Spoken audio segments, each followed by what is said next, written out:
Hello everyone, मैं दीक्षा। स्वागत है आपका आपके अपने यूट्यूब चैनल दृष्टि 2024 को कंप्लीट किया जा रहा है, जिसके अंतर्गत बात की जाए तो ये आपका 1 सितंबर 2023 से 30 सितंबर 2024 तक के करंट अफेयर को कंप्लीट करता है। इसमें अभी देखा जाए तो आपका राष्ट्रीय परिदृश्य, अंतर्राष्ट्रीय जो परिदृश्य है उसको कंप्लीट किया जा चुका है। आज जो हमारा अभी चल रहा है वो आर्थिक परिदृश्य, जिसका एक लेक्चर जो है वो आपको ऑलरेडी दिया जा चुका है। ये आज का हमारा जो अंतर्राष्ट्रीय आर्थिक परिदृश्य, उसके अंतर्गत आज हम जो शुरुआत करेंगे वह उत्तर प्रदेश से बजट से करेंगे। अभी हमने राष्ट्रीय आय के बारे में देखा, इससे ऊपर के जितने भी टॉपिक थे उनको कवर किया। आपने अगर इस सेशन को नहीं देखा है तो आप प्लेलिस्ट बनी हुई है, वहां जाके देख सकते हैं, जहां पर इसको आपको वहां पूरी वीडियो अवेलेबल हो जाएंगी, जिसमें राष्ट्रीय, अंतर्राष्ट्रीय और आपके ये आर्थिक परिदृश्य को भी देखने को मिले। आज की जो शुरुआत है वह आपके उत्तर प्रदेश के बजट से करेंगे। आप यूपी पीसीएस और यूपी आरओईआरई की तैयारी कर रहे हैं तो और यूपी के जितने भी गवर्नमेंट एग्जाम है तो उन सबके लिए यूपी स्पेशल बजट आपका पूछा जाता है, और दृष्टि आपकी स्पेशली यूपी यूपीएससी एग्जाम के लिए ही आती है। तो इसमें चलिए शुरू करते हैं उत्तर प्रदेश के बजट के बारे में। तो उत्तर प्रदेश के बजट में भी आपको याद करने का ही ज्यादातर डेटा है कि आपको कितना बजट आवंटित किया गया है, कितना राजस्व लेखा व्यय किया गया है, क्योंकि आपके एग्जाम में जो क्वेश्चन पूछे जाते हैं वो डायरेक्टली इसी तरीके के क्वेश्चन पूछे जाते हैं कि आपका कितना क्या बजट रहा है, किस तरीके का कितना डेटा किसको दिया गया, कौन सी स्कीम के तहत कितना बजट आवंटित किया गया। साथ ही साथ ये कि कितना क्या क्या मतलब चेंजेस हुआ, क्या नई शुरुआत की गई, कौन सी स्कीम को लाया गया जो 1 साल तक के लिए चलेगी। तो इस तरीके के आपके कुछ इंपोर्टेंट पॉइंट हो जाते हैं जिससे रिलेटेड आपके क्वेश्चन आते हैं। चलिए तो शुरू करते हैं। शुरू करने के पहले बता दें कि जो उत्तर प्रदेश के वित्त मंत्री है वह सुरेश कुमार खन्ना है। तो वित्त मंत्री जी के द्वारा बजट पेश किया जाता है। तो उत्तर प्रदेश का बजट जो है वह 5 फरवरी 2024 को वित्त मंत्री सुरेश कुमार खन्ना के द्वारा वित्तीय वर्ष 2024-25 के लिए कुल 7,36,437.71 रुपए का राज्य बजट का अनुमान प्रस्तुत किया गया है। कितना? 7,36,437.71 रुपए का। इस कुल व्यय में देखा जाए तो इसमें 5,32,655.33 करोड़ राजस्व लेखा व्यय के रूप में और 2,03,782.38 करोड़ रुपए का पूंजी लेखा व्यय के रूप में इसके अंतर्गत बजट का अनुमान किया गया है। तो इसके अंतर्गत आता है। अब आता है कि राज्य बजट 2024-25 में 24,863.57 करोड़ रुपए की नई योजनाएं सम्मिलित की गई हैं, और जबकि विगत वर्ष के बजट में 32,721.96 करोड़ रुपए की नई योजनाओं को सम्मिलित किया गया। विगत वर्षों में देखा जाए तो उत्तर प्रदेश सरकार का ये बजट का जो आकार है वो निम्न तरीके से है, जैसे कि 2018 से 19 और 2021-22 और 2022-23 और 2023-24 और 2024-25 के अंतर्गत इसका ये बजट अनुमान दिया गया है। जिसमें तो 2018 से 19 में 4,28,385 था, फिर 5,50,271 हुआ 2021-22 में, 2022-23 में 6,15,519 हुआ, 2023-24 में 6,90,242 और 2024-25 में 7,36,437.71 करोड़ रुपए बजट का एक आकार प्रस्तुत किया गया। तो इस तरीके से ये बजट का 2018-19 से 2024-25 तक का एक कंपैरिजन दिया गया है, जिसके अंतर्गत ये डेटा को बताया गया। अब आता है इसके प्रमुख आर्थिक बिंदु के संदर्भ में देखा जाए तो बजट 2024-25 में दिया गया है, जिसमें बजट का आकार जो है तो देखा जाए तो ये 7,36 लाख करोड़ रुपए का, और वर्ष 2023-24 में सापेक्ष में यह 6.7% की वृद्धि इसका बजट का आकार है। राजस्व व्यय जो आता है वह 5,33 लाख करोड़ रुपए का है। पूंजीगत व्यय जो आता है वह 2,04 लाख करोड़ का। पूंजीगत परिव्यय जो आएगा वह 1,55 लाख करोड़ रुपए का है, और कुल प्राप्तियों में देखा जाए तो कुल प्राप्तियां जो है 7,21 लाख करोड़, राजस्व प्राप्ति है 6,07 लाख करोड़, पूंजीगत प्राप्तियां 1,14 लाख करोड़ और राज्य की अपनी कर प्राप्तियां जो होती हैं वह 2,70 लाख करोड़ इसके अंतर्गत आती है। प्रमुख आर्थिक बिंदु में बजट 2024-25 के अंतर्गत पूंजीगत परिव्यय में वृद्धि जो है 6.19%, राजस्व आधिक्य जो आता है वो है जी 2.97% और राजकोषीय घाटा, जहां पर राजकोषीय उत्तरदायित्व एवं बजट प्रबंधन में 3.5% की सीमा के साथ 3.46% है, और ऋण जो है वह 8.17 लाख करोड़ रुपए के अंतर्गत इसमें 32.7% का इसका एक प्रमुख आर्थिक बिंदु के तौर पर देखा जाता है। अब आता है समावेशी विकास के लिए बजट की नई योजनाओं के बारे में। तो नई योजनाओं के अंतर्गत कौन सी योजना है, तो इसमें पहले क्षेत्र देख लेते हैं। क्षेत्र के बाद योजनाओं को देखेंगे कि कौन कौन सी नई योजना है किस क्षेत्र के अंतर्गत शुरू की गई। जिसमें पहले नंबर पर आता है युवा रोजगार सृजन और महिला सशक्तिकरण के संदर्भ में कौन सी योजनाएं आती हैं। पहली तो ये कि घरेलू एवं विदेश में रोजगार के अवसरों के लिए युवाओं में क्षमता निर्माण और प्रशिक्षण के लिए रोजगार प्रोत्साहन कोष। फिर दूसरी आती है राष्ट्रीय फैशन प्रौद्योगिकी संस्थान की स्थापना। फिर आती है 2 मेगा सरकारी आईटीआई की स्थापना और 59 आईटीआई का उन्नयन। Sports science and engineering centre की स्थापना। मुख्यमंत्री कन्या सुमंगला योजना के अंतर्गत प्रावधान है 15,000 रुपए से बढ़कर 25,000 रुपए और वरिष्ठ नागरिक कल्याण कोष का गठन इसके अंतर्गत किया गया। तो युवा रोजगार सृजन एवं महिला सशक्तिकरण के अंतर्गत एक प्रमुख स्कीम है। फिर आता है अवसंरचना विकास एवं उद्योगीकरण के बारे में, जैसे कि बुंदेलखंड औद्योगिक विकास प्राधिकरण का गठन हो। फॉर्च्यून 500 कंपनियों के लिए एफडीआई नीति 2023 और सेमीकंडक्टर नीति 2023 अवसंरचना विकास और उद्योगीकरण के संदर्भ में। फिर तो तीसरा क्षेत्र आता है हमारा अनुसंधान एवं नवसंरचना के बारे में, जिसमें सरकारी विभागों में एआई एमएल और अत्याधुनिक तकनीक का उपयोग किया गया। एआई जो है वह सेंटर उत्कृष्टता केंद्र की स्थापना है, जिसमें $1 ट्रिलियन का लक्ष्य प्राप्ति हेतु सांख्यिकी प्रणालियों का सुदृढ़ीकरण और online data storage cloud storage सुविधाओं की स्थापना होगी। आईआईटी कानपुर में 500 बिस्तर के उच्च सुपर स्पेशलिटी अस्पताल वाले school of medical research and technology की स्थापना की जाएगी। तो ये अनुसंधान एवं नवसंरचना के बीच में है। पर्यटन एवं संस्कृति के संदर्भ में देखा जाए तो इसमें आता है अयोध्या, काशी, मथुरा, नैमिषारण्य, विंध्यावासिनी धाम, देवी पाटन और नाथ कॉरिडोर बरेली, थीम आधारित अवस्थापना सुविधाओं का विकास और प्रयागराज में कुंभ संग्रहालय की स्थापना। ये पर्यटन और संस्कृति के अंतर्गत आता है। फिर आता है कृषि एवं समृद्ध क्षेत्र के अंतर्गत, जैसे कि मुख्यमंत्री खेत सुरक्षा योजना, राज्य कृषि विकास योजना, मुख्यमंत्री लघु सिंचाई योजना, organic culture lab, tissue lab और कृषि पर्यटन केंद्र की स्थापना इसके अंतर्गत आती है। प्रमुख विभागों में आवंटन आता है करोड़ रुपए में, जैसे कि प्राथमिक शिक्षा जिसको 76,035 करोड़ रुपए में, ऊर्जा जो आती है 57,071, स्वास्थ्य एवं परिवार कल्याण में 27,086, नगर विकास में 25,698, ग्रामीण विकास में 25,409, नमामि गंगे एवं ग्रामीण जल आपूर्ति में 25,110, पंचायती राज में 21,197 और भारी एवं मध्यम उद्यम के अंतर्गत 21,054 इसके अंतर्गत आती है। तो इस तरीके से ये प्रमुख विभागों को आवंटित करोड़ रुपए में ये योजनाएं दी गई हैं।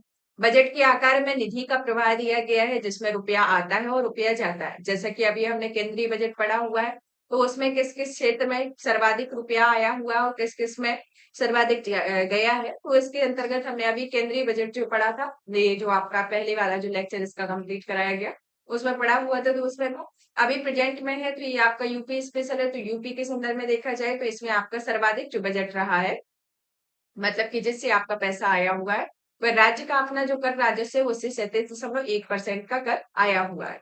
फिर आता है आपका केंद्रीय कर अंतरण 30% आया हुआ है। फिर आता है केंद्रीय अनुदान सहायता 12.9%। इसके बाद आता है सार्वजनिक ऋण प्राप्तियां 15.3% और सार्वजनिक लेखा प्राप्ति नेट 0.8%। ऋण एवं अग्रिम की वसूली 0.5% और गैर कर राजस्व जो आया हुआ है वह 3.4% आया हुआ है। तो इस तरीके से ये रुपया आता है। और रुपया जाने के संदर्भ में आता है, जैसे कि आपका 11.7% वेतन प्राप्त सहायता कर्मचारी में, फिर आपका जो पेंशन में 11.7%, पूंजीगत व्यय में आपका 21% आता है। फिर इसके बाद वेतन सरकारी कर्मचारी में 12.8, सरकार से प्राप्त अनुदान में 9%, ऋण एवं अग्रिम संवितरण में 1.3%, कर अदायगी में 5.4, आय व्यय में 12.7, सब्सिडी में 3.8, स्थानीय निकायों के अंश वितरण में 3.3 और ब्याज भुगतान में 7.3% आता है। तो इस तरीके से देखा जाए तो ये रुपया जाता है, तो इसके संदर्भ में ये आपका परसेंटेज दिखाया गया है। अब आता है कि प्रमुख योजनाओं के लिए जो आवंटन किया गया है, उन योजनाओं के बारे में कितने करोड़ रुपए आवंटित किए गए उनके बारे में जान लेते हैं।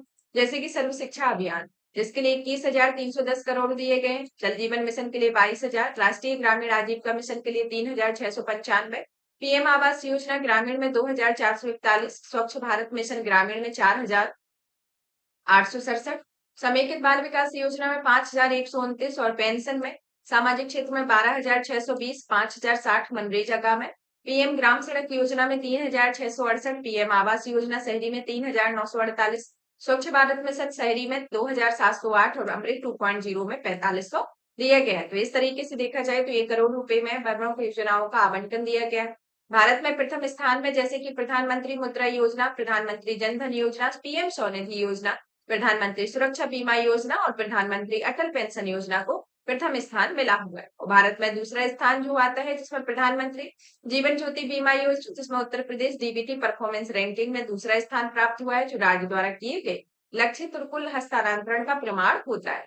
इसमें निर्यात तत्परता सूचकांक में वर्ष 2019 में 11वें नंबर पर था और वर्ष 2022 में 7वें नंबर पर। वस्तुगत निर्यात में लाख करोड़ में देखा जाए तो वर्ष 2019 में 11वें नंबर पर और वर्ष 2022 में 7वें नंबर पर। लीड्स सूचकांक जो जारी किया गया उसमें वर्ष 2019 में 13वें स्थान पर और वर्ष 2022 में 6ठे नंबर पर आता है। तो इस तरीके से इसका ये दूसरा स्थान है। अब आता है सामाजिक एवं आर्थिक परिणाम के तौर पर। तो महिला सशक्तिकरण की भागीदारी में 2018 में 14.2% और वर्ष 2023 में 32.1। मेडिकल कॉलेजों की संख्या में 2017 में 17 और वर्ष 2023 में 73। नल से पेयजल आपूर्ति विस्तार में HHS में वर्ष 2017 में 2.0% और वर्ष 2023 में 72.07%। PMAY के अंतर्गत निर्मित आवास में वर्ष 2017 में 5.68 लाख और वर्ष 2023 में 47.42 लाख का इसके अंतर्गत सामाजिक परिणाम को दिखाया गया है। अब आता है इसके अंतर्गत अवसंरचना परिणाम के अंतर्गत देखा जाए तो एक्सप्रेस वे की लंबाई जो है वर्ष किलोमीटर में दी गई है कि वर्ष 2017 में आपकी 491 और 2022 में 1314। एयरपोर्ट्स की संख्या 2017 में आपकी 4 थी, तो अभी वर्तमान में वर्ष 2022 में 19 हो गई। मेट्रो रेल सिस्टम की जो लंबाई किलोमीटर में दी गई है, जिसे वर्ष 2017 में 9.3 यानी कि 2 शहरों में थी और वर्ष 2023 में 108.4 यानी कि 5 शहरों में है। विद्युत ऊर्जा की स्थापना क्षमता में वर्ष 2017 में 23,662 और वर्ष 2023 में 29,912 इसकी विद्युत ऊर्जा स्थापना की क्षमता रही है। तो इस तरीके से ये अवसंरचना परिणाम देखने को मिलता है। अब आता है कि बजट में नई पहलों के बारे में। तो नई पहलें कौन सी शुरू की गई है? पहली तो आती है ग्रीन बजट, जो कि एक इम्पोर्टेंट हो जाती है, जो कि आपके जो 26वां सत्र ग्लासगो में COP26 हुआ था, उस टाइम पर प्रधानमंत्री जी के द्वारा जो पंचामृत कायाकल्प की प्रतिबद्धता का संकल्प लिया गया था, उसी के अंतर्गत बजटीय अनुमान में ग्रीन टैगिंग करने वाले भारत का पहला राज्य का दर्जा भी दिया गया है। तो इसके अंतर्गत एक ग्रीन बजट को लिए एक नई पहल के तौर पर शुरुआत की गई। सकल राज्य घरेलू उत्पाद में GSDP में प्रतिशत के रूप में देखा जाए तो इसमें राज्य का स्वयं का कर राजस्व जो है वह 10.8% है। 2025-26 में 10.7, 2026-27 में 10.7 और 2027-28 में 10.7%। राज्य एवं स्वयं कर का करेत्तर राजस्व जो है 1% है, इसका 0.9%, 0.9% और 0.8% 2027-28 में आता है। राजस्व बचत के अंतर्गत 3.0, 3.36% 2025-26 में, 27-28 में 3.6 और 27-28 में आपका 3.6। राजकोषीय घाटा में आपका 3.46%, 2.97% 2025-26 में, 2026-27 में 2.75 और 2027-28 में 2.77। कुल उधार एवं अन्य देयताएं में आता है आपका 32.7% 2024-25 में बजट अनुमान है। 31.6 आता है 2025-26 में, 30.7 आता है अगले 2026-27 में और 27-28 में 30.0 आता है। तो इस तरीके से ये एक बजट अनुमान GSDP के संदर्भ में दिया गया। अब आता है भारतीय अर्थव्यवस्था में एक समीक्षा के तौर पर दी गई है, जिसमें देखा जाए तो जनवरी 2024 में वित्त मंत्रालय भारत सरकार के आर्थिक कार्य विभाग के द्वारा भारतीय अर्थव्यवस्था की एक रिपोर्ट जारी की गई, जिस रिपोर्ट में एक संभावना को व्यक्त किया गया है कि देश की अर्थव्यवस्था जो वित्त वर्ष 2024 में 7% है, उससे अधिक की वृद्धि दर दर्ज करेगी और अगले वित्त वर्ष में ये वास्तविक वृद्धि दर का 7% रह जाएगी। वित्त वर्ष 2025 के लिए अनुमान सही साबित होता है और महामारी के बाद यह लगातार चौथा वर्ष होगा जब भारतीय अर्थव्यवस्था की वृद्धि दर 7% या इससे अधिक होती है। विगत वर्ष में 10 वर्षों के लिए भारत विश्व की 10वीं सबसे बड़ी अर्थव्यवस्था है और विश्व की यह 5वीं सबसे बड़ी अर्थव्यवस्था बन गई। 2014 से 24 की अवधि में कई संरचनात्मक सुधार भी अपनाए जाने के कारण भारत G20 अर्थव्यवस्थाओं में सबसे तेजी से बढ़ती हुई अर्थव्यवस्था के रूप में भी उभरा हुआ है। आजादी के बाद पहले 67 वर्षों में भारत ने 74 हवाई अड्डे बने हैं, जबकि 9 वर्षों में यह संख्या दुगनी हो गई है। 2014 में उच्च शिक्षा में कुल नामांकन 3.4 करोड़ रुपए था, जो कि 2023 में बढ़कर 4.1 करोड़ हो गया है। और मान्यता प्राप्त स्टार्टअप की जो संख्या है 2016 में 452 से बढ़कर 2023 में 98,000 से अधिक हो गई। और कुल GBA सेवा क्षेत्र में हिस्सेदारी वर्ष 2014 में 91.1% से बढ़कर वित्त वर्ष 2024 में 54.6% की ओर हो गई है। तो इस तरीके से ये भारत की हिस्सेदारी के संदर्भ में आता है। अब आता है हमारा 16वां वित्त आयोग। 16वें वित्त आयोग से आपका क्वेश्चन पूछा जाता है कि अभी इसके कौन अध्यक्ष रहे हैं और इसका जो अवधि है वो कितना है। तो आपको 16वें वित्त आयोग में ज्यादा नहीं तो ये याद रख लेना है कि 16वें वित्त आयोग के अध्यक्ष कौन रहे हैं, और जो आपका 14वां 15वां मतलब की जो लेटेस्ट वाला वित्त आयोग है तो उनके भी आपको अध्यक्ष याद रख लेने हैं, क्योंकि आपके अध्यक्ष से रिलेटेड क्वेश्चन पूछे जाते हैं और ये पूछा जाता है कि इनका कार्यकाल से रिलेटेड, तो इस तरीके के क्वेश्चन पूछे जाते हैं। या फिर कुछ एकाएक जो इसमें बदलाव हुआ होता है वो उससे भी क्वेश्चन आते हैं। तो ये 3-4 पॉइंट ही होते हैं जिससे आपके वित्त आयोग से रिलेटेड क्वेश्चन आते हैं। और पहला तो ये कि ये किस अनुच्छेद के अंतर्गत आता है। भारतीय संविधान में इसका प्रावधान जो वित्त आयोग का है वह किस अनुच्छेद के अंतर्गत दिया गया है। तो आपका 280 अनुच्छेद जो है उसके अंतर्गत वित्त आयोग का प्रावधान दिया गया है, जिसमें 280 का क्लॉज 1 जो आता है वह भारत में वित्त आयोग के 16वें वित्त आयोग का गठन के संदर्भ में, जिसका जो गठन है 31 दिसंबर 2023 को किया गया, जिसके अध्यक्ष जो रहे कोलंबिया विश्वविद्यालय के प्रोफेसर डॉक्टर अरविंद पनगड़िया रहे हैं। और अरविंद पनगड़िया जो रहे हैं वह 2015 में नीति आयोग के प्रथम उपाध्यक्ष में नियुक्त किया गया था, और वर्तमान में नीति आयोग के उपाध्यक्ष जो रहे हैं वह सुमन बेरी रहे हैं। जिससे कि रंजन पांडे को 16वें वित्त आयोग के वित्त सचिव के तौर पर नियुक्त किया गया है, और 16वें वित्त आयोग को जो शुरू होगा वह 1 अप्रैल 2026 से इसे शुरू किया जाएगा, और 31 अक्टूबर 2025 को ये अपनी रिपोर्ट उपलब्ध कराएगा।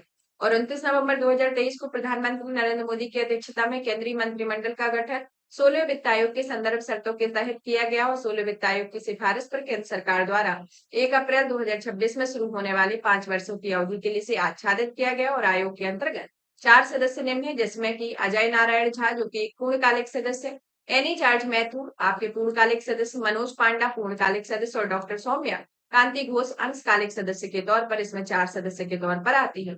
नोट के तौर पर देखा जाए तो इसमें पूर्व में निरंजन राजाध्यक्ष के को 16वें वित्त आयोग के पूर्णकालिक सदस्य के रूप में नियुक्त किया गया, और राजाध्यक्ष में व्यक्तिगत कारणों के चलते ही जिम्मेदारी लेने की असमर्थता भी व्यक्त करता है। और अप्रैल 2024 में केंद्र सरकार ने राजाध्यक्ष के स्थान पर मनोज पांडा को 16वें वित्त आयोग के पूर्णकालिक सदस्य के रूप में नियुक्ति को अधिसूचित किया हुआ है। तो इस तरीके से देखा जाए तो ये 16वें वित्त आयोग के बारे में। अब आता है हमारा नेक्स्ट टॉपिक जो आर्थिक परिदृश्य में प्रमुख नीतिगत दस्तावेज एवं घटनाक्रम के बारे में, जिसके अंतर्गत पहला आता है आवधिक श्रम बल सर्वेक्षण वार्षिक रिपोर्ट 2023, जो जुलाई 2023 से जून 2024 तक के डेटा को संदर्भित करती है, क्योंकि एक एनुअल रिपोर्ट है। इस रिपोर्ट के मुख्य इंपोर्टेंट पॉइंट को जान लेते हैं कि इस रिपोर्ट में सबसे पहले तो इसे 23 सितंबर 2024 को सांख्यिकी एवं कार्यक्रम कार्यान्वयन मंत्रालय भारत सरकार के आवधिक श्रम बल विशेष रिपोर्ट को जारी किया गया। यह रिपोर्ट जो है वह जुलाई 2023 से जून 2024 के दौरान 15 वर्ष या उससे अधिक की उम्र के लोगों के लिए सामान्य स्थिति में श्रम पर प्रतिभागी दर के दौरान 60.1% रही हो, जिसमें पुरुष और महिला को क्रमशः पुरुष 78.8% और महिला 41.7% भी रही है। 15 वर्ष या उससे अधिक की उम्र के लोगों के लिए सामान्य स्थिति में कुल LFPR जुलाई 2022 और जून 2023 के दौरान 57.9% से बढ़कर जुलाई 2023 में जून 2024 के दौरान 60.1% हो गया। और इसमें सामान्य स्थिति को देखा जाए तो ये 15 वर्ष से अधिक उम्र की महिलाओं के लिए LFPR जुलाई 2022 में और जून 2023 के दौरान 37% से बढ़कर जुलाई 2023 में जून 2024 के दौरान 41.7% हो गया। सामान्य आयु वर्ग के पुरुषों के लिए सामान्य स्थिति जो देखी जाए तो इसमें 78.5% से बढ़कर 78.8% हो गई है। और सामान्य स्थिति जो है वह 15 वर्ष में अधिक उम्र के लिए श्रमिक जनसंख्या अनुपात में 58.2% है, जो कि पुरुष और महिला में क्रमशः 76.3 और 40.3% होती है। सभी उम्र के लोगों की सामान्य स्थिति को देखा जाए तो इसमें सूचकांक दिया गया है, जिसमें पुरुष जो है वह 3.2, महिला 3.1 और व्यक्ति जो आते हैं 3.2% है। मतलब कि इस तरीके से ये ग्रामीण और शहरी और व्यक्ति के संदर्भ में इसका एक रेशियो बताया गया है। जिसमें जो बेरोजगारी है सर्वाधिक जो देखा जाए बेरोजगारी गोवा में 8.5%, जबकि सबसे कम मध्य प्रदेश में 0.9% हो, और उत्तर प्रदेश और बिहार के दोनों देशों में बेरोजगारी दर 3% दर्ज की गई है। तो इसके अंतर्गत आता है। अब नाफेड के बारे में कि NAFBFID के बारे में, जो कि सार्वजनिक वित्तीय संस्थान के रोल पर अधिसूचित है। 10 सितंबर 2024 को कॉर्पोरेट कार्य मंत्रालय के द्वारा भारत सरकार ने national bank for financial infrastructure and development को एक सार्वजनिक वित्तीय संस्थान के रूप में अधिसूचित किया हुआ है। केंद्र सरकार ने भारतीय रिजर्व बैंक की परामर्श से कंपनी अधिनियम 2013 के धारा 2 को शक्तियों का प्रयोग करते हुए राष्ट्रीय अवसंरचना वित्त पोषण और विकास बैंक को सार्वजनिक वित्तीय संस्थान के रूप में अधिसूचित किया है। और सरकार के इस कदम में बड़े पैमाने पर बुनियादी ढांचा परियोजनाओं को वित्त पोषित करने की बैंक की क्षमता में वृद्धि होगी, जिससे देश में बुनियादी ढांचे के विकास को बढ़ावा मिलेगा, जो एक विशेष विकास वित्त संस्थान है जिसकी स्थापना वर्ष 2021 में national bank for financial infrastructure and development act 2021 के द्वारा किया गया है।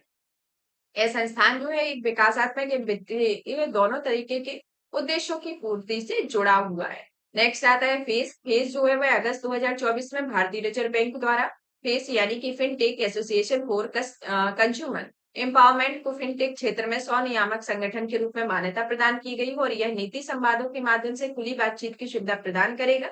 साथ ही इसमें नियामक अपेक्षाओं और प्राथमिकताओं के बारे में सूचित रहने के लिए सक्षम बनाएगा। और मई 2024 में आरबीआई ने फिनटेक उद्योग के अंतर्गत एसआरओ की स्थापना के लिए एक रूपरेखा को अंतिम रूप दिया हुआ है। मौद्रिक नीति वक्तव्य 2024-25 में एमपीसी का संकल्प 6 से 8 अगस्त के संदर्भ में आया हुआ है, जिसमें भारतीय रिजर्व बैंक के गवर्नर शक्तिकांत दास की अध्यक्षता में मौद्रिक नीति समिति द्वारा मौद्रिक नीति वक्तव्य 2024-25 में एमपीसी का संकल्प 6 से 8 2024 को जारी किया गया। यह नीति जो है इस नीति के अंतर्गत यह निर्णय चल निधि समायोजन सुविधा के तहत नीतिगत रेपो दर को पूर्व के स्तर में यानी कि 6.50% के पर अपरिवर्तित रखा गया है, जिसमें स्थायी जमा सुविधा दर यानी कि स्टैंडिंग डिपॉजिट फैसिलिटी रेट 6.25% और सीमांत स्थायी सुविधा जो दर रही है वह 6.75% और बैंक दर 6.75% में किसी भी प्रकार का परिवर्तन नहीं हुआ है, तो इसके अंतर्गत आता है। सीआरआर और एसएलआर में सीआरआर में यह 4.50% और एसएलआर में 18% रहा है। मौद्रिक नीति में 2024-25 में वास्तविक जीडीपी वृद्धि दर जो रही है वह 7.2% अनुमानित की गई है। अगस्त 2024 में ग्लोबल फाइनेंस द्वारा जारी global finance sector banker reports card 2024 में भारतीय रिजर्व बैंक के गवर्नर शक्तिकांत दास द्वारा लगातार दूसरी बार रेटिंग दी गई और इस रिपोर्ट में डेनमार्क के क्रिश्चियन क्रेटेल थॉमसन और स्विट्जरलैंड के थॉम्स जॉर्डन को भी A+ रेटिंग प्रदान की गई है, तो इसके अंतर्गत आता है। यूनिफाइड लैंडिंग इंटरफेस के बारे में, जो कि भारतीय रिजर्व बैंक को अगस्त 2024 में जो भारतीय रिजर्व बैंक के गवर्नर शक्तिकांत दास है उनके द्वारा एक digital platform unified lending interface को जारी किया गया। यह जो इंटरफेस है एक तरीके से डिजिटल प्लेटफॉर्म यानी कि यूएलआई ऋण देने की प्रक्रिया को सरल बनाने के लिए डिजाइन किया गया है। इसकी सफलता के आधार पर यूएलआई ऋणदाताओं हेतु ऋण स्वीकृतियों में तेजी लाने के लिए भूमि रिकॉर्ड जैसी महत्वपूर्ण जानकारी तक पहुंच को आसान बनाना है इसके अंतर्गत। और इसमें एक तरीके से देखा जाए तो यह एक सुव्यवस्थित प्रणाली है जिसमें कागजी कार्रवाई को कम करते हुए क्रेडिट मूल्यांकन को इसमें तेजी लाया जाएगा। भारत का विदेशी ऋण यानी कि मार्च 2024 के बारे में, जिसमें आरबीआई द्वारा भारत में विदेशी ऋण की तिमाही आंकड़े जारी किए गए हैं। इस आंकड़े में 2024 में भारत का विदेशी ऋण 663.8 बिलियन डॉलर हो गया है, जो कि 2023 की तुलना में 39.7 बिलियन डॉलर से अधिक है। सकल घरेलू उत्पाद में विदेशी ऋण का जो अनुमान है वह 18.7% से हो गया है, जबकि यह 19% 2023 में था। और इसमें विदेशी ऋण की सर्वाधिक हिस्सेदारी जो रही है 53.8% रही है और उसके बाद भारतीय रुपया 31.5% और जापानी येन 5.8, एसडीआर 5.4 और यूरो 2.8% का स्थान रखे हुए है। 33.4% हिस्सेदारी के साथ ऋण जो है वह बाह्य ऋण का सबसे बड़ा घटक बन गया है। पारिवारिक उपभोग व्यय सर्वेक्षण 2022-23 के बारे में, जो कि 7 जून 2024 को सांख्यिकी एवं कार्यक्रम कार्यान्वयन मंत्रालय के भारत सरकार द्वारा पारिवारिक उपभोग व्यय को जारी किया गया है, जिसमें का आयोजन राष्ट्रीय प्रतिदर सर्वेक्षण कार्यालय द्वारा प्रत्येक 5 वर्ष में किया जाता है, जिसकी गणना आधार वर्ष 2011-12 में मूल्यों के तहत की गई है, जिसमें मासिक प्रति व्यक्ति उपभोग व्यय ग्रामीण भारत में 3,773 रुपए और शहरी भारत में 6,459 रुपए है और 2011-12 की तुलना में 164% से और 146% आता है। प्रवाह पोर्टल के बारे में, जो कि आरबीआई के गवर्नर शक्तिकांत दास द्वारा आरबीआई के Pravaah portal platform for regulatory application validation and authorisation portal का शुभारंभ किया गया है। इसी के तहत भारतीय रिजर्व बैंक को 2 अन्य प्रमुख पहलों रिटेल में डायरेक्ट मोबाइल ऐप और फिनटेक रिपोजिटरी का शुभारंभ किया गया है, जो कि प्रवाह एक सुरक्षित और केंद्रीकृत वेब आधारित पोर्टल होता है। प्रवाह के अंतर्गत देखा जाए तो यह किसी भी व्यक्ति या संस्था के लिए एक भिन्न विनामक अनुमोदन हेतु सहज तरीके से ऑनलाइन आवेदन की सुविधा भी प्रदान करता है। प्रणालीगत रूप से महत्वपूर्ण घरेलू बैंकों की सूची 2023 के बारे में, जो कि 28 दिसंबर 2023 को भारतीय रिजर्व बैंक के द्वारा एक प्रणालीगत रूप में घरेलू बैंकों को सूची जारी की गई, जिसमें एसबीआई, एचडीएफसी और आईसीआईसी बैंकों की पहचान प्रणाली के रूप में महत्वपूर्ण घरेलू बैंक इसके अंतर्गत जारी किए गए। और इसके अंतर्गत आता है कि इसे 31 मार्च 2017 तक बैंकों के एकत्र आंकड़ों के आधार पर एसबीआई, आईसीआईसीआई के साथ एचडीएफसी बैंकों को डीएसआईबी को घोषित किया गया है, तो इसके अंतर्गत है। नेक्स्ट आता है उत्तर प्रदेश ब्रॉन्ज प्रचालन सुरक्षा नीति 2023 के बारे में। यह नीति जो है इसका प्रख्यापन प्रस्ताव मंजूरी दी गई है। यह उत्तर प्रदेश ड्रोन प्रचालन सुरक्षा नीति 2023 में प्रस्तावित है। ड्रोन पंजीकरण हेतु ड्रोन पोर्टल का संचालन राज्य सरकार के नोडल विभाग और राज्य सरकार के राज्य नोडल अधिकारी जब निश्चय होगा और इस अधिनियम में 2021 में नियम 2024 में अस्थायी रेड जोन स्थान घोषित करने का अधिकार दिया गया है, जिसमें नियमों के उल्लंघनकर्ताओं पर शासित अधिरोपण हेतु प्राधिकार और जनपद स्तर पर नोडल अधिकारी की नियुक्ति, इसके पर्यवेक्षणता जनपद एवं राज्य स्तरीय समितियों का गठन करता है। भारत का पहला यूपीआई एटीएम के बारे में कि भारत का जो सितंबर 2023 में जापान स्थित हिताची लिमिटेड की सहायता कंपनी हिताची पेमेंट सर्विसेज द्वारा भारत में यूपीआई एटीएम का नामकरण किया गया। हिताची पेमेंट सर्विसेज द्वारा व्हाइट लेवल एटीएम को national payment corporation of India के सहयोग के तहत स्थापित किया गया है, जिसका नाम Hitachi money sport UPI ATM है। यह व्हाइट लेवल एटीएम का संचालन गैर बैंकिंग संस्थानों द्वारा किया जाता है और यह यूपीआई एटीएम का अनावरण 5 सितंबर 2023 को मुंबई में ग्लोबल फिनटेक फेस्ट 2023 के दौरान किया गया था और यह एक तरीके से कार्ड रहित निकासी का सुविधा प्रदान करता है, जिसमें भौतिक कार्ड की आवश्यकता समाप्त होती है, जिसमें कार्डलेस होगा और यह एटीएम कार्ड की कोई इसमें आवश्यकता नहीं होगी। State of working India report 2023 के बारे में किसी अजीब प्रेम जी द्वारा state of working India report 2023 जारी की गई है, जिसका केंद्रीय विषय सामाजिक पहचान और श्रम बाजार का परिणाम है। विगत 3 वर्षों के लिए श्रम बाजार संकेतक दिए गए हैं, जैसे कि कार्यशील आयु, जनसंख्या, श्रम बल, कार्य बल, बेरोजगारी, जिसमें 10% जो है वह श्रम बल भागीदारी दर इसमें आती है 2019-20 में 51.2 और 2020-21 में आती है आपकी 51.4 और 2021-22 में 51.7 आती है। तो इस तरीके से विगत 3 वर्षों का श्रम बाजार संकेतक दिया गया। अब नेक्स्ट टॉपिक आता है हमारा कृषि एवं संबद्ध क्षेत्र में। तो कुछ इसमें प्रमुख फसलों का उत्पादन दिया गया है, जैसे अंतिम अनुमान जो है 2023-24 में 25 सितंबर 2024 को कृषि एवं किसान कल्याण मंत्रालय के द्वारा भारत सरकार द्वारा वर्ष 2023-24 के लिए प्रमुख फसलों जिसमें खरीफ, रबी और जायद की फसलों के उत्पादन में एक अंतिम अनुमान जारी किया गया और इस खाद्यान्न उत्पादन में वर्ष 2023-24 के अंतिम अनुमान से संबंधित प्रमुख तथ्य दिए गए। ये जारी आंकड़ों के अनुसार वर्ष 2023-24 का अंतिम अनुमान जो है कुल खाद्यान्न का 3,322.98 लाख टन अनुमानित किया गया है और वर्ष 2022-23 में खाद्यान्न उत्पादन जो है वह 26.11 लाख टन दिया गया। इसमें कुल चावल उत्पादन जो है वह 1,378.25 लाख टन अनुमानित है और 2022-23 को उत्पादन में 1,357.55 लाख टन की तुलना में 20.7 लाख टन की वृद्धि को प्रदर्शित करता है। 2023-24 में अंतिम अनुमान गेहूं के उत्पादन में 1,132.92 लाख टन अनुमानित किया गया और 2022-23 में गेहूं उत्पादन की तुलना में 27.38 लाख टन की अधिक रहा है और इसमें श्री अन्न का उत्पादन वर्ष 2022-23 की तुलना में 2.51 लाख टन की वृद्धि को करते हुए 175.72 लाख टन अनुमानित किया गया, जिसमें सोयाबीन का उत्पादन जो है वह 130.62 लाख टन और रेपसीड एवं सरसों का उत्पादन 132.59 लाख टन अनुमानित किया गया है। तो इसके अंतर्गत आता है जिसमें कपास के उत्पादन की जो गांठें हैं मतलब की 325.22 लाख गांठें और गन्ने के उत्पादन की 4,531.58 लाख टन होने का अनुमान इसके अंतर्गत दिया गया।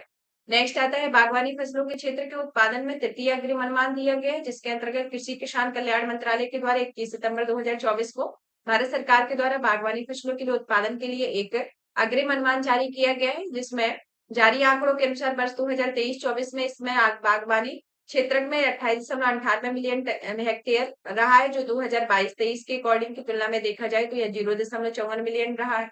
सब्जियों का उत्पादन जो इसमें रहा है वह 205.80 मिलियन टन अनुमानित और प्याज का उत्पादन 2023-24 में लगभग 24.24 मिलियन टन अनुमानित किया गया है। नेक्स्ट आता है स्पाइस एक्ट के बारे में।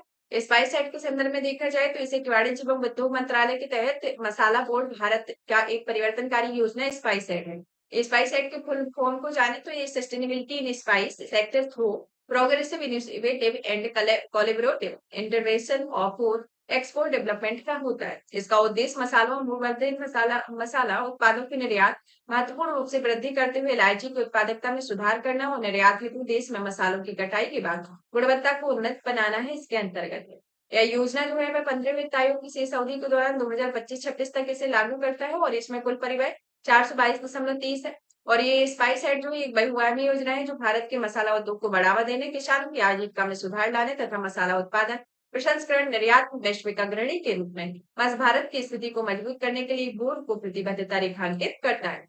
नेक्स्ट आता है एग्रीश्योर फंड के बारे में, जो कि 3 सितंबर 2024 को केंद्रीय कृषि एवं किसान कल्याण मंत्रालय, ग्रामीण विकास मंत्री शिवराज सिंह चौहान के द्वारा एग्रीश्योर नेरका योजना का शुभारंभ नई दिल्ली में किया गया। एग्रीश्योर योजना जो है वह agri fund for startup and rural enterprises, जो कि भारत की खेती के परिदृश्य में लाने की दिशा में एक अग्रणी कदम है, जिसे वित्त मंत्री के बजट भाषण 2022-23 में घोषणा की गई, जिसमें सह निवेश मॉडल के तहत जुटाई गई मिश्रित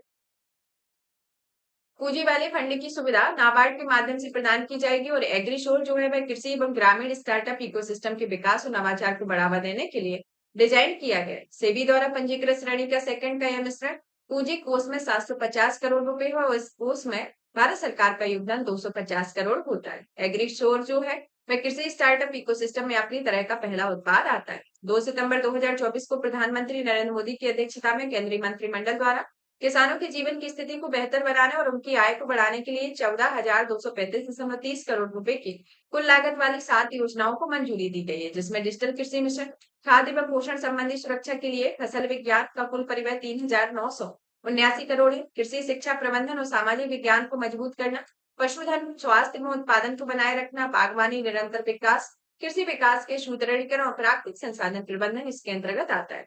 नेक्स्ट आता है कृषि अवसंरचना कोष या वित्त पोषण की सुविधा के विस्तार के बारे में, कि 28 अगस्त 2024 को प्रधानमंत्री नरेंद्र मोदी जी के द्वारा केंद्रीय मंत्रिमंडल द्वारा कृषि अवसंरचना कोष की केंद्रीय क्षेत्र की योजना को क्रमिक रूप से वित्त पोषण सुविधा को मंजूरी दी गई है। यह एक अधिक आकर्षक, प्रभावी और समावेशी बनाई गई है, जिसमें कृषि अवसंरचना को बढ़ाने, सुदृढ़ करने, कृषक समुदाय को मदद करने वाले महत्वपूर्ण कदम में सरकार के कृषि अवसंरचना कोष के दायरे में विस्तार हेतु इसका उपाय की घोषणा की गई है। इसका उद्देश्य पात्र परियोजनाओं के दायरे में विस्तार करना है और एक सुदृढ़ कृषि अवसंरचना पारिस्थितिकी तंत्र को बढ़ावा देने के अतिरिक्त सहायक उपायों को जोड़ना है, जिसमें व्यवहारिक कृषि परिसंपत्तियां, एकीकृत प्रसंस्करण परियोजनाएं, पीएम कुसुम घटक 1 के अंतर्गत इसमें इन पहलों को जोड़ने की व्यवस्था की गई है। खरीफ फसलों के लिए न्यूनतम समर्थन मूल्य के बारे में बात की जाए तो इसमें देखा जाए तो ये 2024-25 का जो सत्र है उसके अंतर्गत ये वृद्धि को मंजूरी दी गई, जिसमें धान के न्यूनतम समर्थन मूल्य में देखा जाए तो 117 रुपए प्रति क्विंटल की वृद्धि की गई है, जिसमें सामान्य श्रेणी का जो धान न्यूनतम समर्थन मूल्य जो बढ़कर है वह 2300 रुपए प्रति क्विंटल हो गया है। धान ए श्रेणी में एमएसपी में 117 रुपए प्रति क्विंटल की वृद्धि है, जिसमें इसका मूल्य बढ़कर 2320 प्रति रुपए प्रति क्विंटल हो गया है। और इसकी तुलना देखा जाए तो सर्वाधिक वृद्धि जो है 983 रुपए क्विंटल नाइजर सीड के न्यूनतम समर्थन मूल्यों के रूप में की गई है।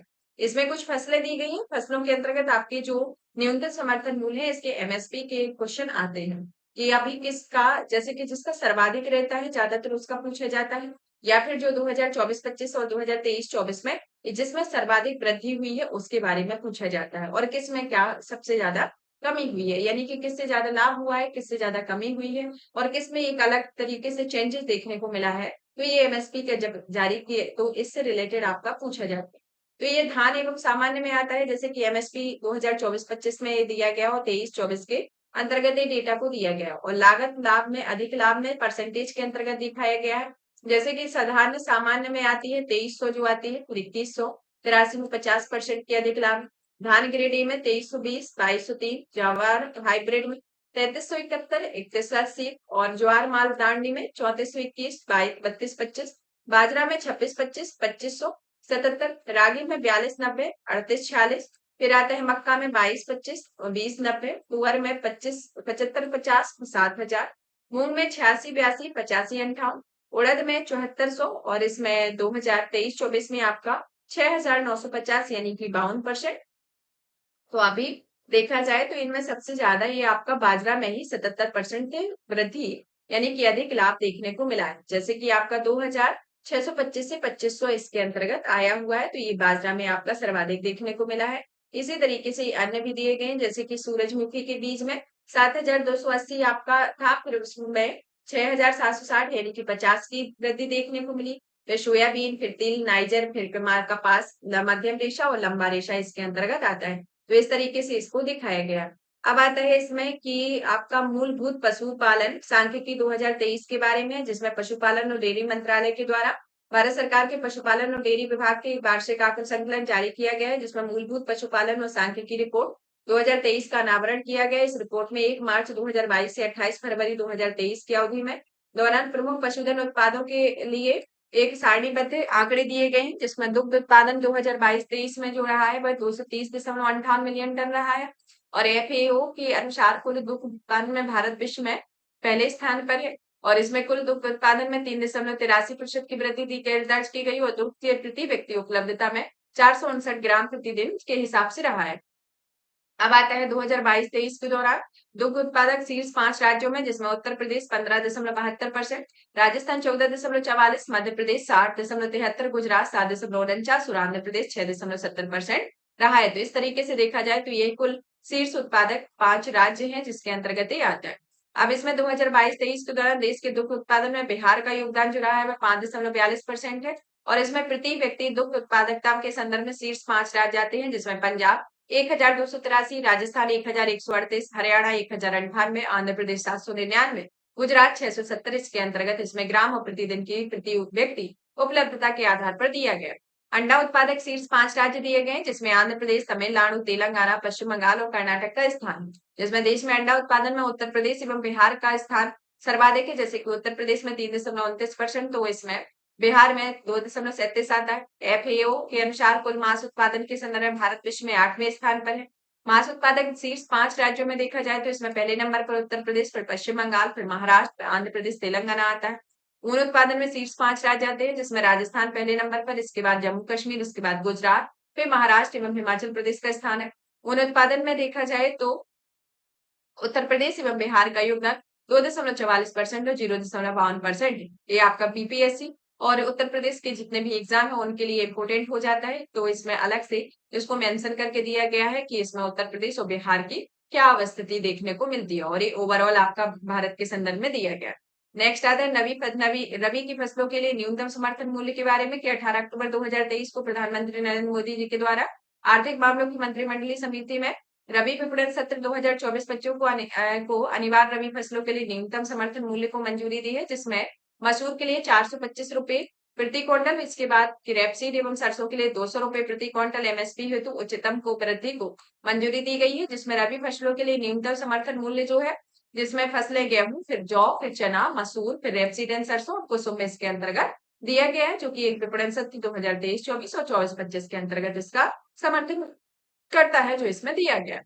अब आता है उद्योग क्षेत्र के बारे में। उद्योग क्षेत्र में देखा जाए तो फोर्थ ग्लोबल री इन्वेस्ट के बारे में, जो कि 16 से 18 सितंबर 2024 के मध्य नवीन एवं नवीनीकरण ऊर्जा मंत्रालय भारत सरकार द्वारा महात्मा गांधी गांधीनगर गुजरात में चौथे global renewable energy meet and expo का आयोजन किया गया है। इसकी जो थीम रही है वह निवेश, नवाचार एवं प्रेरणा रही है और इसका चौथा ग्लोबल री इन्वेस्ट उद्घाटन प्रधानमंत्री नरेंद्र मोदी जी के द्वारा किया गया और ये री इन्वेस्ट का जो शुभारंभ है वर्ष 2015 में किया गया और द्वितीय एवं तृतीय वैश्विक री इन्वेस्ट का आयोजन द्वितीय 2018, तृतीय 2020 रहा है। री इन्वेस्ट का अक्षय ऊर्जा में निवेश वैश्विक स्तर पर भारत की अक्षय ऊर्जा क्षमता को प्रदर्शित करने के लिए बहुपक्षीय वार्ता शुरू करने के क्षेत्र में निवेश आकर्षित करने हेतु भारत सरकार का एक प्रमुख कार्यक्रम रहा है और यह नवीन एवं नवीनीकरण ऊर्जा मंत्रालय भारत सरकार द्वारा आयोजित वैश्विक अक्षय ऊर्जा निवेशकों का सम्मेलन एवं एक्सपो होता है। अब आता है कि 200 गीगावाट गैर जैवाष्म ऊष्मा क्षमता हेतु सर्वोच्च उपलब्धि हासिल करने वाली सूची 14 सितंबर 2024 तक में जारी की गई है, जिसके अंतर्गत कुछ राज्यों, केंद्र शासित प्रदेशों और उत्तर पूर्वी राज्यों की अवस्थिति को दिखाया गया। तो श्रेणी देख लेते हैं, श्रेणी के बाद राज्यों का क्रम देख लेते हैं।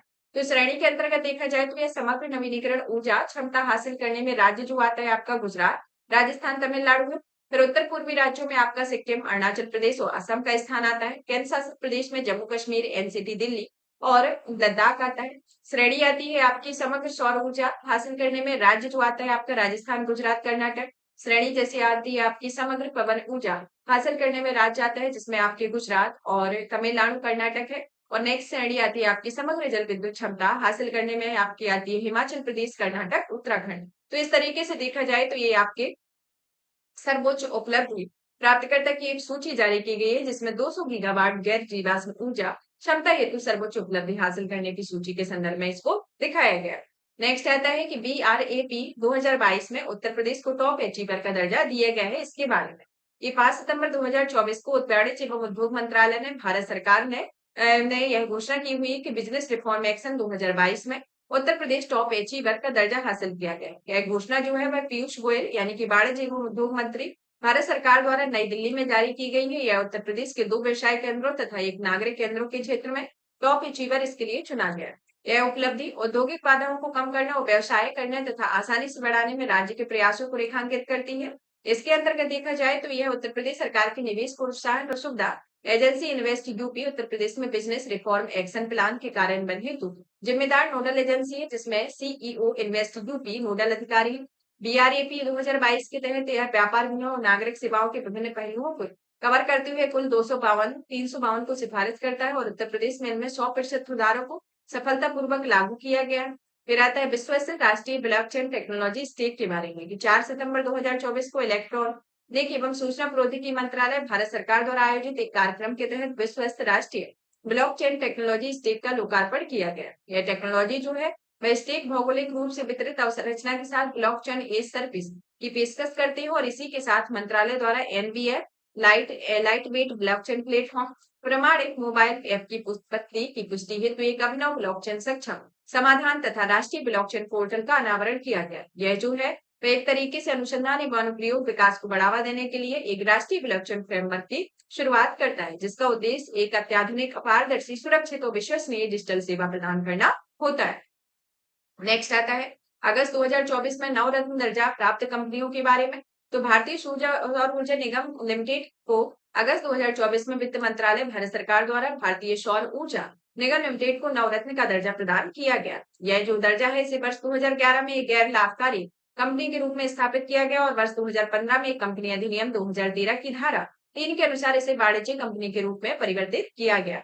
Rail Tech Corporation of India Limited जो कि अगस्त 2024 में वित्त मंत्रालय ने भारत सरकार को Rail Tech Corporation of India को नवरत्न का दर्जा दिया है और 26 सितंबर 2000 को इस रेल टेक की स्थापना की गई थी। एनएचपीसी लिमिटेड के बारे में जो कि अगस्त 2024 में वित्त मंत्रालय भारत सरकार द्वारा एनएचपीसी लिमिटेड को नवरत्न का दर्जा दिया गया है, जो कि सबसे बड़ा विद्युत विकास संगठन है और इसमें सौर एवं पवन ऊर्जा क्षेत्र के विकास में विविधता को प्रदान करता है। फिर आता है एसजेवीएन लिमिटेड के बारे में जो कि अगस्त 2024 में वित्त मंत्रालय भारत सरकार द्वारा एसजेवीएन लिमिटेड को नवरत्न का दर्जा दिया है, जो कि एक विद्युत मंत्रालय के नियंत्रणाधीन होती है, जो एक सार्वजनिक क्षेत्र का उपक्रम है, जिसे 24 मई 1988 को भारत सरकार और हिमाचल प्रदेश सरकार के द्वारा संयुक्त रूप से इसकी शुरुआत की गई। नवरत्न दर्जा प्राप्त कंपनियों के बारे में बात कर लेते हैं, जिसमें आती है आपकी पहले नंबर पर ये जो 2 सितंबर 2024 तक के डेटा को दिया गया है, जिसमें कुल अभी प्रेजेंट में 25 नवरत्न कंपनियां हैं। तो 25 नवरत्न कंपनियों में पहली आती है आपकी भारत इलेक्ट्रॉनिक लिमिटेड, फिर आती है भारतीय कंटेनर निगम लिमिटेड, नेक्स्ट आती है Engineering India Limited, Hindustan Aeronautics Limited, Mahanagar Telephone Nigam Limited, National Aluminium Company Limited, NBCC Limited, NLC Limited, NMDC Limited, Rail Vikas Nigam Limited, Rashtriya Ispat निगम लिमिटेड, भारतीय नौवहन निगम लिमिटेड आती है और भी अन्य आती है, जैसे कि आपकी ONGC Videsh Limited, Rashtriya Chemicals and Fertilizer Limited, Ircon RITES, National Fertilizers Limited, Kendriya Bhandaran Nigam, Housing and Urban Development Corporation Limited, Bharatiya Akshay Urja Vikas Agency Limited, Mazagaon Dock Shipyard Limited, Rail Tel Corporation of India Limited, Solar Energy Corporation of India Limited, NHPC Limited, SJVN Limited इसके अंतर्गत एक प्रमुख 25 कंपनियां हैं। अब आते हैं world trade statistical review 2023 के बारे में कि विश्व व्यापार संगठन के द्वारा वर्ल्ड ट्रेड स्टैटिस्टिकल रिव्यू 2023 जारी किया गया है, जिसमें 2022 में शीर्ष विश्व व्यापार यानी कि वर्ल्ड मर्केंडाइज ट्रेड में शीर्ष निर्यातक और आयातक देशों के बारे में दिखाया गया, जिसमें देखा जाए तो निर्यातक और आयातक में जैसे चीन जो है निर्यातक में 14.4% की हिस्सेदारी के साथ एक फर्स्ट रैंक पर है। फिर आता है यूएसए जो कि सेकंड रैंक पर 8.3% की हिस्सेदारी में है। जर्मनी जो आता है वह 6.6% की हिस्सेदारी पर तीसरे नंबर पर और भारत जो आता है वह 18वें नंबर पर आता है, जो कि 1.8% की हिस्सेदारी पर है। तो इस तरीके से देखा जाए तो भारत का 18वां नंबर है और आयातक में देखा जाए तो भारत का 9वें नंबर पर आता है और इसमें पहले नंबर पर यूएसए, फिर चीन, फिर इसके बाद जर्मनी का स्थान आता है। विश्व में वाणिज्यिक सेवाओं के शीर्ष निर्यातक और आयातक के बारे में निर्यातक जो यूएसए में 12.8 की फर्स्ट रैंक है, फिर यूके, इसके बाद चीन और भारत का 7वें नंबर आता है, फिर आता है आयातक में यूएसए, फिर चीन, फिर जर्मनी और 9वें नंबर पर आपका भारत आता है। तो इस तरीके से इनकी ये शीर्ष आयातक और निर्यातक देशों की हिस्सेदारी है।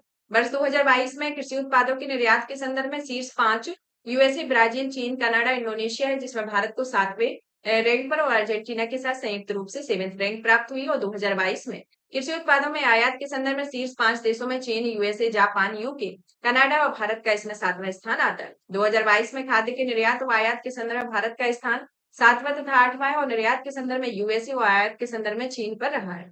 वर्ष 2022 में खनिज उत्पादों में शीर्ष आयातक देशों में भारत का स्थान चौथा है और शीर्ष पर चीन है। वर्ष 2022 में लोहा एवं इस्पात के निर्यात में भारत का स्थान छठा आता है, शीर्ष पर चीन है।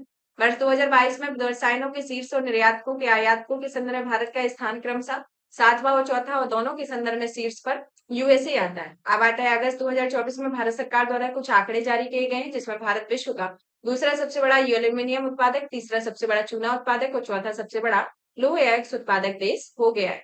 भारत आपूर्ति श्रृंखला परिषद उपाध्यक्ष के बारे में, जो कि केंद्रीय वाणिज्य एवं उद्योग मंत्रालय ने 31 जुलाई 2024 को भारत को आपूर्ति श्रृंखला परिषद का उपाध्यक्ष चुना गया है, जो कि देश के लिए एक महत्वपूर्ण उपलब्धि और मील का पत्थर है। भारत तथा 13 अन्य हिंद प्रशांत आर्थिक क्षेत्र भागीदारी द्वारा आपूर्ति श्रृंखला से संबंधित IPEF समझौते के तहत 3 आपूर्ति श्रृंखला निकाय स्थापित किए गए, जिसमें तीनों निकाय आते हैं, जिसमें आपूर्ति श्रृंखला परिषद, संकट प्रतिक्रिया नेटवर्क और श्रम अधिकार सलाहकार बोर्ड इसके अंतर्गत आते हैं।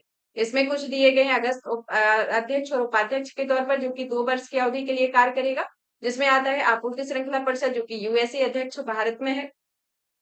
फिर संकट प्रतिक्रिया नेटवर्क, तो इस तरीके से ये प्रमुख अध्यक्ष के नामों के नाम दिए गए। ग्लोबल स्टार्टअप इकोसिस्टम इंडेक्स 2024 के बारे में कि जून 2024 में स्टार्टअप ब्लिंक द्वारा वैश्विक स्टार्टअप पारिस्थितिकी सूचकांक 2024 को जारी किया गया।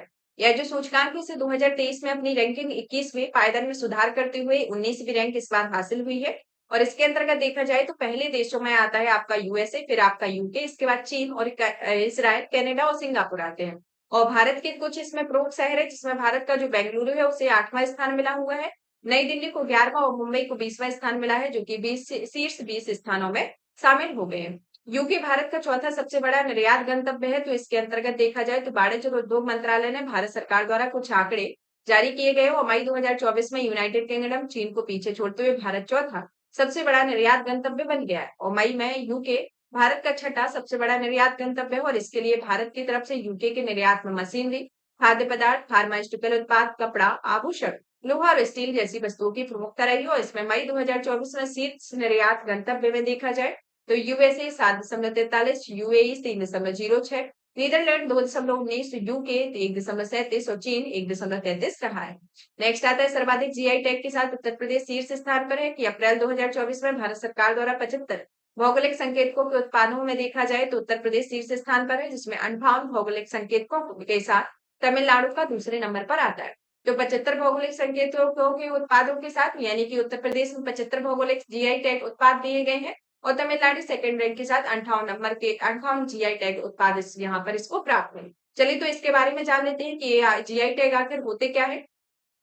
तो जीआई टैग एक तरीके से ऐसे उत्पाद होते हैं जो कुछ राज्यों के साथ संयुक्त रूप से भौगोलिक संकेतक के तौर पर प्रावधान किए जाते हैं और कुछ उत्पाद इसमें शामिल किए जाते हैं। प्रेजेंट में उत्तर प्रदेश में सर्वाधिक है यानी कि 78 है और उत्तर प्रदेश में अभी हाल ही में अप्रैल 2024 में 6 उत्पादों को एक भौगोलिक संकेत दिया गया था, जैसे कि बनारस की तिरंगी barfi, metal costing craft, Lakhimpur Kheri की थारू एम्ब्रॉयडरी, बरेली का कैन एवं बैम्बू क्राफ्ट और जरदोजी क्राफ्ट एनफिल हुआ। हापुड़ का एक हैंड ब्लॉक प्रिंट इसके अंतर्गत ये प्रमुख 6 उत्पाद रहे हैं जिनको हाल ही में यानी कि अप्रैल 2024 में भौगोलिक संकेतक दिया गया और प्रेजेंट में टोटल मिला के कितने हैं, ये 78 है। और सेकंड नंबर पर कौन सा आता है, 58 भौगोलिक संकेतक के साथ तमिलनाडु का स्थान आता है। उत्तर प्रदेश में 6 उत्पाद जो है वह नाबार्ड द्वारा समर्थित है और जो 2008 से 2009 में उत्तर प्रदेश के इलाहाबाद सुरखा अमरूद को पहला जीआई टैग प्रदान किया गया था। तो 2008-9 में इसको पहला दिया गया और 2024 में देखेंगे तो सर्वाधिक उत्पाद यानी कि 78 उत्पाद उत्तर प्रदेश को प्राप्त हुए हैं। नेक्स्ट आता है एनर्जी स्टेटिक्स इंडिया 2024 के बारे में कि मार्च 2024 में सांख्यिकी एवं कार्यक्रम कार्यान्वयन मंत्रालय भारत सरकार द्वारा एनर्जी स्टेटिक्स इंडिया 2024 नामक रिपोर्ट जारी की गई। यह रिपोर्ट जो है वह IRES 2011 के अनुरूप है और उसके द्वारा निर्धारित प्रथाओं का पालन करती है, जिस दशक में प्रति व्यक्ति ऊर्जा खपत में वृद्धि देखी गई है। अब आता है कि भारत जो है एक तरीके से देखा जाए तो कोयले के इस यहाँ पर प्रचुर भंडार है। और भारत में सर्वाधिक कोयला और भंडार वाले जो 3 शीर्ष राज्य हैं जिसमें उड़ीसा, झारखंड, छत्तीसगढ़ आता है और देश के कुल कोयला भंडार का जो लगभग है वह 69% हिस्सा कवर करता है। तो एक तरीके से देखा जाए तो आपके जो 3 राज्य हैं भारत के कौन-कौन से? उड़ीसा, झारखंड, छत्तीसगढ़ जहां पर कोयला भंडार 69% हिस्सा रखता है। और कच्चे तेल के संदर्भ में देखा जाए तो इसमें अधिकतर जो क्षेत्र है इसका भंडारण पश्चिमी तटीय क्षेत्र में है। उसके बाद असम का स्थान आता है। प्राकृतिक गैस में जो अधिकतम भंडार है वह पश्चिमी अपतटीय क्षेत्र में और पूर्वी स्थान उसके बाद आता है यानी कि पूर्वी अपतटीय क्षेत्र है यानी कि तटीय क्षेत्र आपका पश्चिमी में सर्वाधिक और जो सेकंड नंबर पे आपका पूर्वी क्षेत्र है। 31 मार्च 2023 की स्थिति को देखा जाए तो नवीनीकरण ऊर्जा उत्पादन में इसका एक डेटा दिया गया है और इसमें मार्च 2023 की स्थिति के अनुसार जो नवीनीकरण ऊर्जा की जो हिस्सेदारी है जिसमें राजस्थान की हिस्सेदारी सर्वाधिक रही है जो कि 20.3% है। उसके बाद आपका महाराष्ट्र आता है, फिर गुजरात आता है, उसके बाद कर्नाटक का स्थान आता है। कर्नाटक जो है वह जल विद्युत क्षमता में सर्वाधिक हिस्सेदारी के साथ यानी कि 3.63 गीगावाट के साथ यह रखा हुआ है और नवीनीकरण संसाधनों में सर्वाधिक हिस्सेदारी राजस्थान में 22.05 गीगावाट की रही है। नेक्स्ट आता है भारत एफएओ सीओएफआई मत्स्य पालन उप समिति के पहले उपाध्यक्ष के बारे में कि हाल ही में जनवरी 2024 में भारत में मत्स्य पालन एवं खाद्य एवं कृषि संगठन समिति के मत्स्य पालन प्रबंधन उप समिति के पहले उपाध्यक्ष के रूप में से चुना गया। मत्स्य पालन प्रबंधन पर उप समिति राष्ट्रीय, क्षेत्रीय और वैश्विक स्तर पर मत्स्य प्रबंधन मुद्दों की चर्चा के लिए एक मंच है और इस समिति के एक प्राथमिक कार्य जिसकी जिम्मेदार मत्स्य पालन हेतु एफएओ आचार संहिता को आगे बढ़ाने के उद्देश्य से मत्स्य प्रशासन और प्रबंधन के लिए आवश्यक तकनीकी और नीतिगत मार्गदर्शन प्रदान करना इसके अंतर्गत आता है। इसमें देखा जाए तो मत्स्य पालन जो उप समिति है इसकी स्थापना 5 से 9 सितंबर के बीच में रोम इटली में मत्स्य पालन की एफएओ समिति के 35वें सत्र के दौरान इसको किया गया है। नेक्स्ट आता है एफडीआई की फॉर्च्यून एवं फॉर्च्यून 500 कंपनियों के निवेश हेतु प्रोत्साहन नीति 2023 के बारे में कि 1 नवंबर 2023 को उत्तर प्रदेश के राज्यपाल द्वारा फॉरेन डायरेक्ट इन्वेस्टमेंट एवं फॉर्च्यून 500 कंपनियों के निवेश के प्रोत्साहन नीति 2023 को स्वीकृति दी गई। यह नीति जो है वह 31 अक्टूबर 2023 को प्रदान की गई है। फॉरेन डायरेक्ट इन्वेस्टमेंट यानी और फॉर्च्यून 500 कंपनियों के निवेश के प्रोत्साहन नीति 2023 का प्रमुख उद्देश्य रहा है कि यह आधिकारिक प्रत्यक्ष विदेशी निवेश और विश्व स्तरीय विदेशी कंपनियों द्वारा निवेश को आकर्षित करना।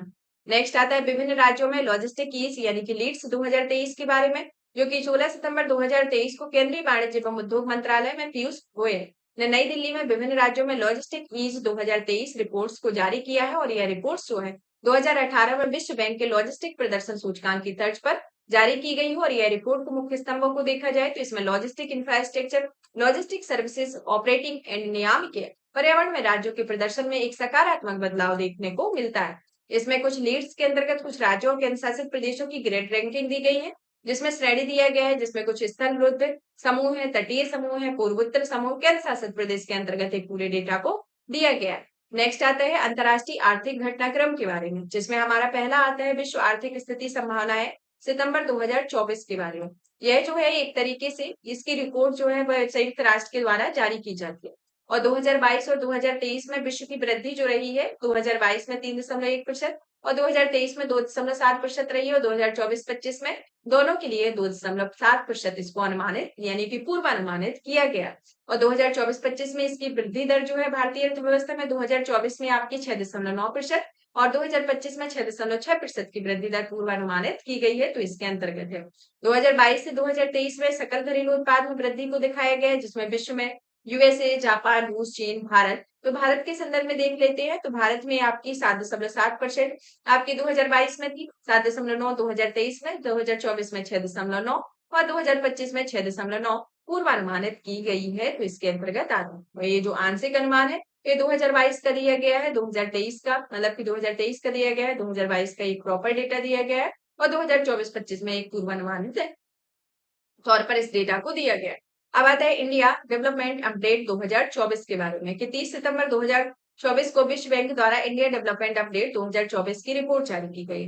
इस रिपोर्ट का जो शीर्षक रहा है वह बदलते विश्व संदर्भ में भारत के व्यापार औसत रहा है और इस रिपोर्ट में आर्थिक वृद्धि दर 2022-23 में 7% के बढ़कर वित्त वर्ष 2023-24 में 8.2% हो गया।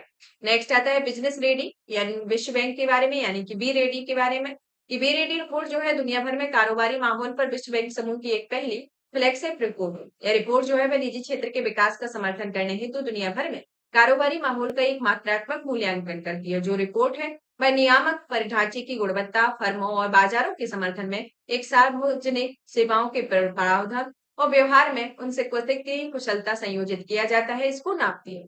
रेडी बिजनेस रेडी जो है वह 10 विषयों के रूप में केंद्रित है, जिसमें किसी व्यवसाय को खोलने, संचालित करने, विस्तार करने, बंद करने या पुनर्गठित करने के दौरान फर्म के जीवन चक्र और बाजार में इसकी भागीदारी के बीच में आयोजित और व्यवस्थित होते हैं, इसके अंतर्गत आता है।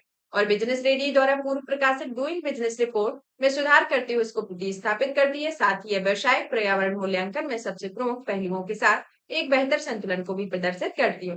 बिजनेस रेडी संबंधित 3 पायलट रिपोर्ट वर्ष 2024 से और वर्ष 2026 तक जारी की गई है। तो ये बिजनेस रेडी रिपोर्ट के संदर्भ में एक प्रमुख इंपोर्टेंट पॉइंट आते हैं। नेक्स्ट आता है अल्जीरिया। अल्जीरिया जो है हाल ही में न्यू डेवलपमेंट बैंक का 9वां सदस्य देश बनाया गया है। तो इसके अंतर्गत में देखा जाए तो इसे 31 अगस्त 2024 को न्यू डेवलपमेंट बैंक के बोर्ड ऑफ गवर्नेंस की 9वीं वार्षिक बैठक के दौरान इसे अल्जीरिया को न्यू डेवलपमेंट बैंक की सदस्यता के तौर पर मंजूरी दी गई है। और यह जो 9वां वार्षिक बैठक है केप टाउन दक्षिण अफ्रीका में आयोजित किया गया। अल्जीरिया न्यू डेवलपमेंट बैंक का 9वां सदस्य है, जिसमें पूर्व में अक्टूबर 2023 में मिस्र को एनडीबी का सदस्य बनाया और अक्टूबर 2021 में यूएई तथा सितंबर 2021 में बांग्लादेश इसका सदस्य बना। आप जानते हैं न्यू डेवलपमेंट बैंक के बारे में, जिसकी स्थापना है 2015 में की गई और यह एक संस्थापक सदस्य देश है, जिसमें ब्राजील, रूस, भारत, चीन, दक्षिण अफ्रीका आता है। और वर्तमान में एनडीपी में इसमें कुल 9 सदस्य देश है। उरुग्वे जो है वह इसका भावी सदस्य देश है और 2015 में ब्राजील, रूस, भारत, चीन, दक्षिण अफ्रीका द्वारा स्थापित न्यू डेवलपमेंट बैंक जो है एक तरीके से बहुपक्षीय विकास बैंक है, जिसका मुख्य मिशन उभरते बाजारों तथा विकासशील देशों में सतत विकास परियोजनाओं के वित्त पोषण हेतु संसाधन जुटाना है। तो इसके अंतर्गत आता है। नेक्स्ट आता है पहला बिम्स्टेक व्यापार शिखर सम्मेलन के बारे में कि 6 से 8 अगस्त 2024 को भारत सरकार के विदेश मंत्रालय और भारतीय उद्योग संघ द्वारा संयुक्त रूप से नई दिल्ली में पहला बिम्स्टेक व्यापार शिखर सम्मेलन का आयोजन किया गया। यह पहले बिम्स्टेक व्यापार शिखर सम्मेलन का उद्देश्य बिम्स्टेक यानी कि the Bay of Bengal initiative for multi sectoral technical and economic cooperation, जिसमें सदस्य देशों के मध्य मजबूत व्यापार और निवेश संबंधों के माध्यम से एक अधिक क्षेत्रीय सहयोग को बढ़ाना है। और इसका उद्घाटन जो है डॉक्टर एस जयशंकर के द्वारा किया गया। बिम्स्टेक की स्थापना के बारे में देखा जाए तो इसे 6 जून 1997 को बैंकॉक घोषणा पत्र के हस्ताक्षर के दौरान इसकी स्थापना की गई थी। और प्रारंभ में बिम्स्टेक का पूरा नाम बिम्स्टेक नहीं था बल्कि बिस्टेक था, यानी कि इसमें बांग्लादेश, भारत, श्रीलंका, थाईलैंड आर्थिक सहयोग के नाम से जाना जाता था। लेकिन म्यांमार इसमें 1997 में और फरवरी 2004 में भूटान और नेपाल इसके अंतर्गत शामिल हुए और इसका नाम बिम्स्टेक पड़ा। तो इस तरीके से देखा जाए तो ये बिम्स्टेक के बारे में। और अभी हाल ही में पहला बिम्स्टेक व्यापार शिखर सम्मेलन आयोजित किया गया है, जिस कारण से इसके हिस्टोरिकल बैकग्राउंड भी इम्पोर्टेंट हो जाता है कि कब इसकी स्थापना की गई और कब इसका क्या नाम था, तो इसके लेकर है। नेक्स्ट आता है एशियन डेवलपमेंट आउटलुक 2024 के बारे में कि 17 जुलाई 2024 को एशियाई विकास बैंक द्वारा एशियन डेवलपमेंट आउटलुक की रिपोर्ट जारी की। यह रिपोर्ट जो है वह विकासशील एशिया की जीडीपी वृद्धि दर में अप्रैल 2024 में पूर्वानुमान 4.9% की तुलना में जुलाई 2024 में 0.1% से बढ़कर 5% कर दिया गया। और अप्रैल 2025 जुलाई 2025 दोनों के लिए पूर्वानुमान 4.9% पूर्वानुमानित किया गया। इसमें एक वृद्धि दर को इसके अंतर्गत एक आपका दिखाया गया है जो वर्ष 2023 वर्ष 2024 में अप्रैल और जुलाई का और 2025 में अप्रैल और जुलाई का एक पूरे देशों का इसके अंतर्गत एक ओवरव्यू दिया गया। वर्ल्ड इकोनॉमिक आउटलुक अद्यतन 2024 की जो रिपोर्ट है जुलाई 2024 में आई हुई है, उसके बारे में जान लेते हैं कुछ इंपोर्टेंट पॉइंट। जैसे कि इस रिपोर्ट को अंतर्राष्ट्रीय मुद्रा कोष के द्वारा वर्ल्ड इकोनॉमिक आउटलुक रिपोर्ट जारी की जाती है। इस रिपोर्ट का प्रेजेंट टाइम पे जो शीर्षक रहा है the global economy is a sticky sports रहा है। और इस रिपोर्ट के अनुसार 2022 और 2023 में भारतीय अर्थव्यवस्था की जो वृद्धि दर रही है वह 7% और 8.2% इसमें दर्ज किया गया है। तो इसके अंतर्गत जो इसका ये आउटलुक दिया गया है किस क्षेत्र का मतलब कि किस देश का कितना परसेंट है उस आउटलुक में जीडीपी वृद्धि दर को दर्शाया गया है। नेक्स्ट आता है वर्ल्ड पॉपुलेशन प्रोस्पेक्ट 2024 के बारे में कि 11 जुलाई 2024 को संयुक्त राष्ट्र द्वारा वर्ल्ड पॉपुलेशन प्रोस्पेक्ट जारी किया गया। यह प्रोस्पेक्ट रिपोर्ट जो है इसे वर्ष 1951 में जारी किया गया था। इस रिपोर्ट के अनुसार विश्व की जनसंख्या इस सदी में अपने चरम पर पहुंच गई है। आने वाले 50 या 60 वर्षों में विश्व जनसंख्या में वृद्धि रहने का अनुमान जारी किया गया है और 2080 के मध्य में लगभग 10.3 बिलियन लोगों का पहुंच रही हो। 2024 में 8.2 बिलियन अधिक रहा है। इसमें चरम पर पहुंचने के बाद वैश्विक जनसंख्या धीरे धीरे कम होने लगी और सदी के अंत तक घटकर यह 10.2 बिलियन रह जाएगी।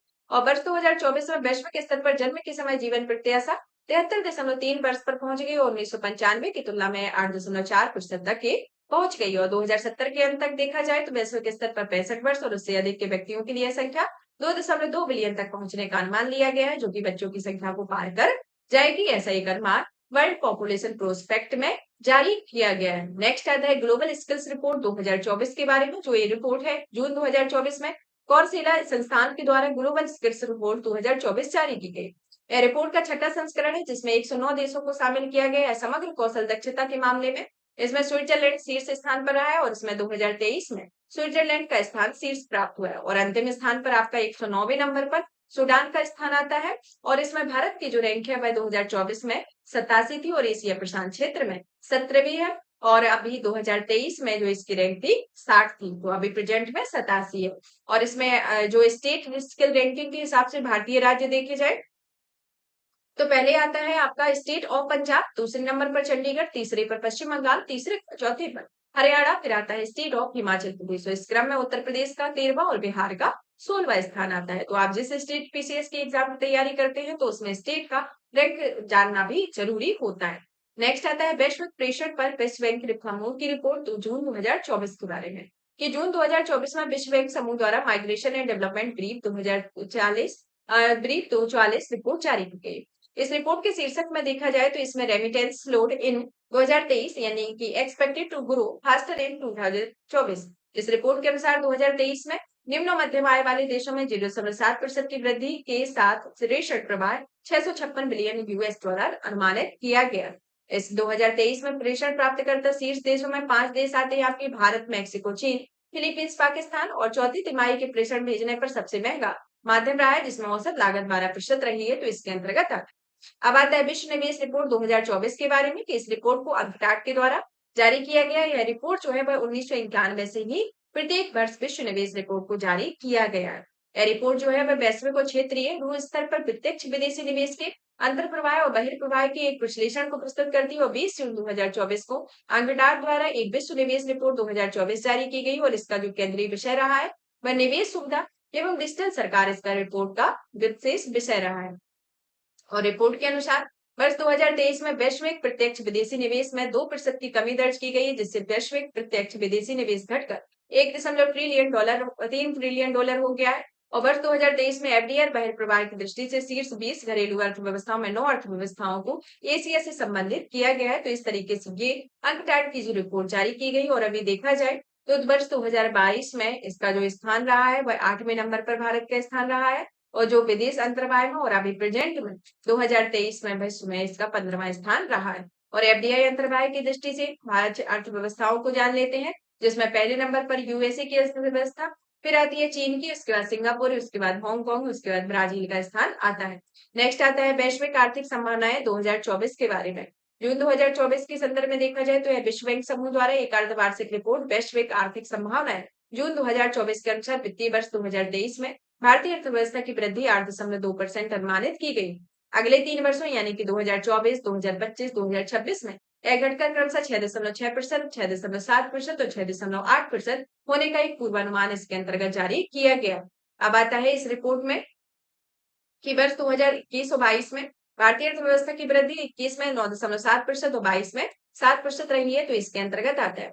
नेक्स्ट आता है जिम्बाब्वे द्वारा नई स्वर्ण समर्थित जिग का अनावरण किया गया है। कि अप्रैल 2024 में जिम्बाब्वे के केंद्रीय बैंक द्वारा स्वर्ण समर्थित एवं एक नई संरक्षित मुद्रा का संचालन प्रारंभ किया गया है, जिसमें नई मुद्रा को जिम्बाब्वे गोल्ड या जिग नाम दिया गया। जिग जिम्बाब्वे गोल्ड का एक संक्षिप्त नाम है, जिसे 5 अप्रैल 2024 को जिम्बाब्वे के बैंक देश की पहली राष्ट्रीय मुद्रा जिम्बाब्वे डॉलर को जिग में परिवर्तित किया गया, जो एक अर्थव्यवस्था को स्थिर करने, उच्च मुद्रास्फीति दर को अंकुश लगाने और जिम्बाब्वे डॉलर के मूल्यह्रास को संबोधित करने के अपने प्रयासों को जिग को लॉन्च किया गया। और यह 1 मार्च 2024 में जिम्बाब्वे में वार्षिक मुद्रास्फीति दर जो है वह 7 माह के उच्चतम स्तर तक पहुंच गई थी। जिम्बाब्वे की स्थानीय मुद्रा पर भरोसा न होने के कारण देश में लगभग 80% जो आबादी है वह अमेरिकी डॉलर के लेन देन करती हो। और यह जिम्बाब्वे में केंद्रीय बैंक द्वारा निर्धारित अमेरिकी डॉलर में मुकाबले 13.56 बिलियन डॉलर विनिमय दर में जिग को व्यापार करना प्रारंभ किया गया है। तो इसके अंतर्गत आता है।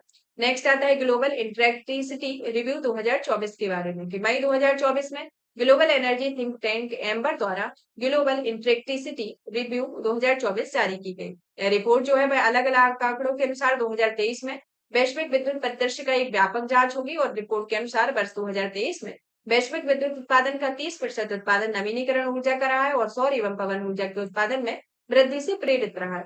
और वर्ष 2022 में वैश्विक विद्युत उत्पादन में नवीनीकरण ऊर्जा का हिस्सा जो है वह 19% है और वर्ष 2000 में सौर एवं पवन ऊर्जा की वृद्धि दर 0.2% से बढ़कर 2013 में 13.4% हो गई है। तो ये 2000 से 2023 में 0.2% से आपका 13.4% तक ये वृद्धि हो गई है।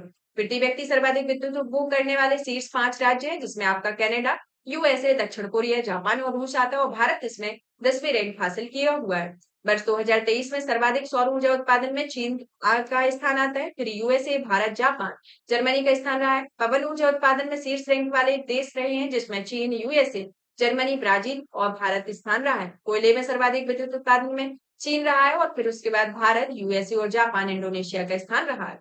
भारत के संदर्भ में प्रमुख तत्वों को देखा जाए तो वर्ष 2023 में भारत जापान को पीछे छोड़ते हुए तीसरा सबसे बड़ा सौर ऊर्जा उत्पादक देश बन गया और भारत ने आगे 2 देशों जिसमें चीन और यूएसए और वर्ष 2023 में भारत विद्युत उत्पादन में 14.4 मिलियन टन CO2 उत्सर्जित करते हुए चीन और यूएसए के बाद वैश्विक स्तर पर तीसरा सबसे बड़ा विद्युत उत्सर्जक देश क्षेत्र बन गया है। तो इसके अंतर्गत आता है। नेक्स्ट आता है women business and the law 2024 के बारे में कि मार्च 2024 को विश्व बैंक द्वारा women business and law 2024 report जारी की गई। रिपोर्ट का 10वां संस्करण है। इस रिपोर्ट के अंतर्गत देखा जाए तो यह रिपोर्ट 190 अर्थव्यवस्था में महिलाओं के आर्थिक अवसरों को प्रभावित करने वाले कानूनों को एक मापने की एक वार्षिक श्रृंखला है। इसमें 2 डेटा प्रस्तुत करता है, जिसमें वुमेन बिजनेस एंड लॉ 1.0 एक विस्तारित संस्करण, वुमेन बिजनेस एंड लॉ 2.0 इसके अंतर्गत दिया गया। वुमेन बिजनेस एंड लॉ 1.0 में सूचकांक 8 संकेतक है, जिसके अंतर्गत गतिशीलता, कार्यस्थल, वेतन, विवाह, पितृत्व, उद्यमिता, संपत्ति और पेंशन पर आधारित एक तरीके का डेटा दिया गया। जबकि वुमेन बिजनेस एंड लॉ 2.0 एक सूचकांक जो है 8 संकेतकों में 2 नए संकेतक जिसमें बच्चों की देखभाल दी गई है और इस प्रकार में 2.0 में 10 संकेतक इसके अंतर्गत आधारित है, जिसमें जो सेकंड वाला संकेतक है उसके अंतर्गत भारत का स्कोर जो है वह 60 दिया गया। दक्षिण एशिया में जो सर्वाधिक स्कोर है आपका नेपाल का और भारत का समग्र स्कोर जो 1.0 के हिसाब से देखा जाए तो भारत में 100 में से 74.4% का एक स्कोर प्राप्त हुआ है और भारत का समग्र स्कोर 74.4 में पूरे दक्षिण एशिया के औसत स्कोर का 63.7 से अधिक परसेंट रहा है। तो इस तरीके से इसका एक score women business and law के संदर्भ में देखने को मिलता है। लैंगिक समानता एवं बराबरी के लिए वैश्विक गठबंधन के बारे में जो कि 15 से 19 जुलाई जनवरी 2024 के मध्य स्विट्जरलैंड के दावोस में विश्व आर्थिक मंच की वार्षिक बैठक के दौरान आयोजित किया गया। इस बैठक की जो थीम रही है वह रीबिल्डिंग ट्रस्ट रहा और इस वार्षिक बैठक में विश्व आर्थिक मंच तथा भारत सरकार के सहयोग और समर्थन में वैश्विक भलाई हेतु गठबंधन लैंगिक समानता एवं समता की घोषणा की गई। इस गठबंधन में G20 नेताओं की घोषणा प्रधानमंत्री नरेंद्र मोदी द्वारा प्रतिपादित महिलाओं के नेतृत्व में बाल विकास की भारत की स्थायी प्रतिबद्धता से उभरा हुआ है।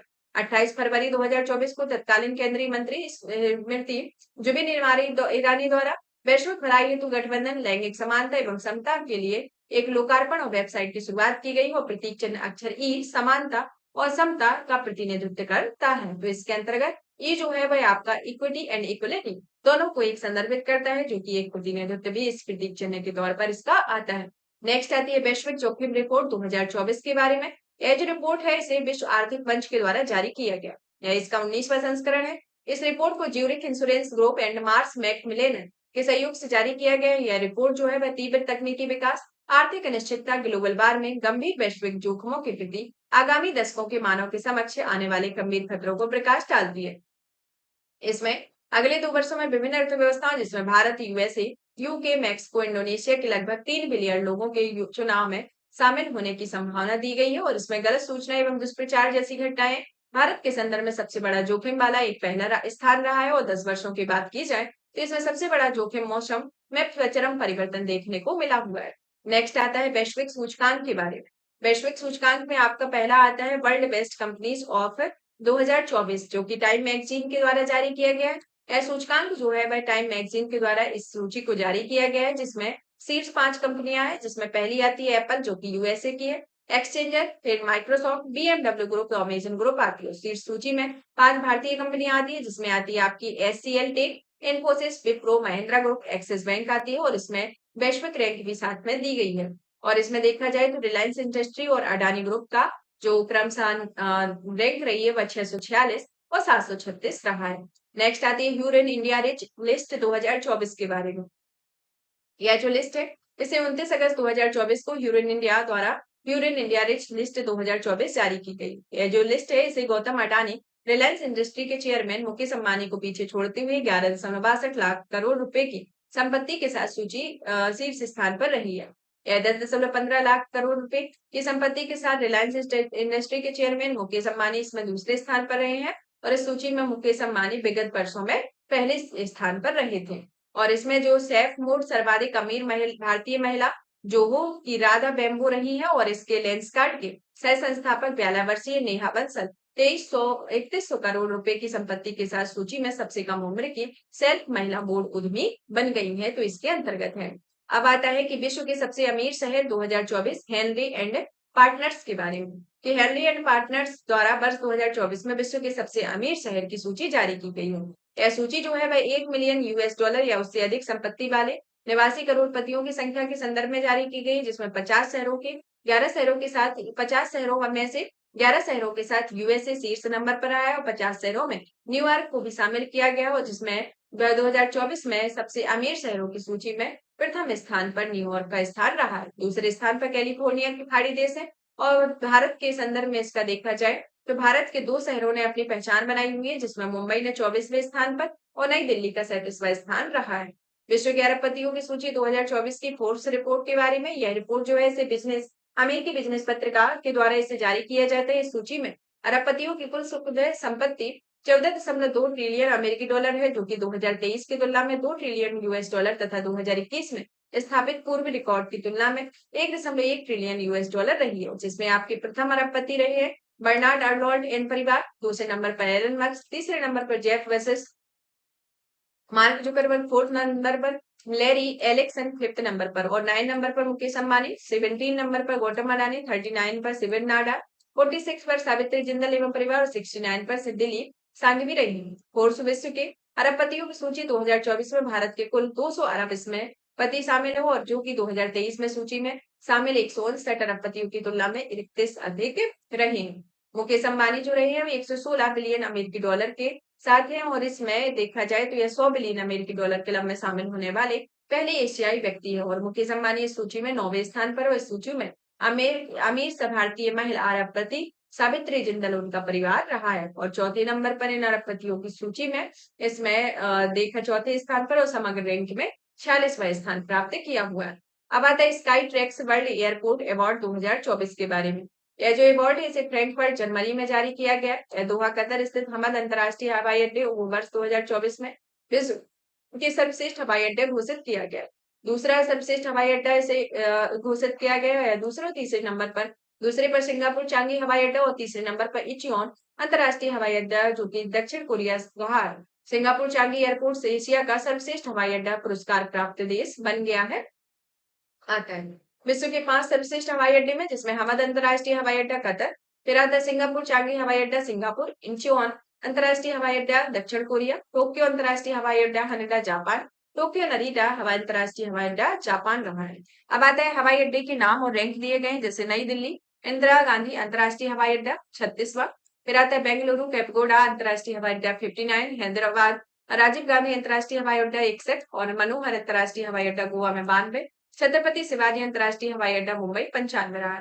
भारतीय हवाई अड्डों में प्राप्त स्काई ट्रैक एयरपोर्ट्स अवार्ड 2024 के बारे में जिसमें इंदिरा गांधी अंतर्राष्ट्रीय हवाई अड्डा, केपेगौड़ा अंतर्राष्ट्रीय हवाई अड्डा बेंगलुरु, राजीव गांधी अंतर्राष्ट्रीय हवाई अड्डा हैदराबाद इसके अंतर्गत रहा। भारत और दक्षिण एशिया में सर्वश्रेष्ठ एयरपोर्ट होटल 2024 का अवार्ड जेडब्ल्यू मेरियट नई दिल्ली एरोसिटी को प्रदान किया गया जो कि विश्व के सर्वश्रेष्ठ airport hotel Crowne Plaza Changi Airport रहा है, इसके अंतर्गत ही आता है।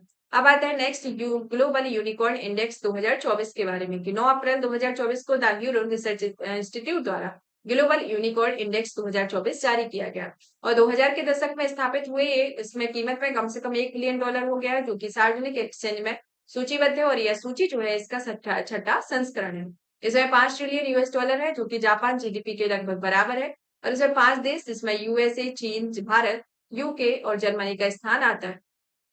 नेक्स्ट आता है ह्यूरोन ग्लोबल रिच लिस्ट 2024 के बारे में। यह जो रिपोर्ट है, यह आपकी ह्यूरोन रिपोर्ट द्वारा ह्यूरोन ग्लोबल रिच लिस्ट को जारी किया गया है, जिसमें 3,279 अरबपतियों की सूची को शामिल किया गया है। तो इसमें देखा जाए तो पहले नंबर पर आपके एलन मस्क आते हैं, फिर जेफ बेजोस, बर्नार्ड अर्नोल्ड, जो मार्क जुकरबर्ग और एलेक्सन इसके अंतर्गत आती है। और भारत में देखा जाए तो भारत के संदर्भ में आता है कि इस सूची में 9वें स्थान पर आए हुए हैं भारत के मुकेश अंबानी। इस सूची में 115 यूएस बिलियन डॉलर के साथ 10वें नंबर के अरबपति और भारत के शीर्ष अरबपति के तौर पर ये बने हुए हैं।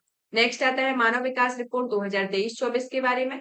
यह जो रिपोर्ट है इसे 13 मार्च 2024 को संयुक्त राष्ट्र विकास कार्यक्रम द्वारा इस रिपोर्ट को जारी किया गया है। इस रिपोर्ट का नाम जो है ब्रेकिंग द ग्रिड लॉक यानी कि remaining cooperation in a polarised world, इसका रिपोर्ट का एक शीर्षक नाम दिया गया है।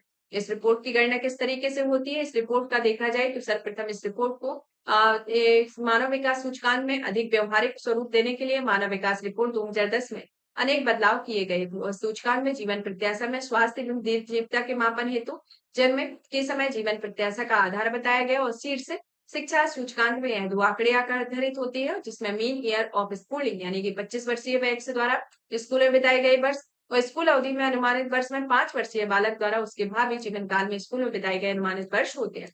आय सूचकांक में जीवन निर्वाह के आकलन के प्रति व्यक्ति में सकल राष्ट्रीय आय को दिया गया है। 13 मार्च 2024 को मानव विकास सूचकांक 2023-24 में विश्व के 193 देशों के उनके प्राप्तांक के आधार पर 4 वर्ग दिए गए, जिसमें 0.800 या उससे अधिक एसडीआई मूल्य वाले 69 देश होंगे जो कि अति उच्च विकास वर्ग में होंगे।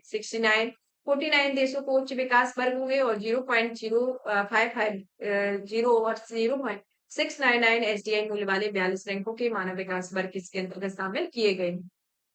और इस सूची में देखा जाए तो एक तरीके से इसमें जो सूची में हांगकांग चीन चौथे स्थान पर है और इस सूचकांक में स्विट्जरलैंड में 0.967 एसडीआई मूल्य के साथ शीर्ष स्थान पर, उसके बाद नॉर्वे, इसके बाद इसका आइसलैंड का स्थान आता है।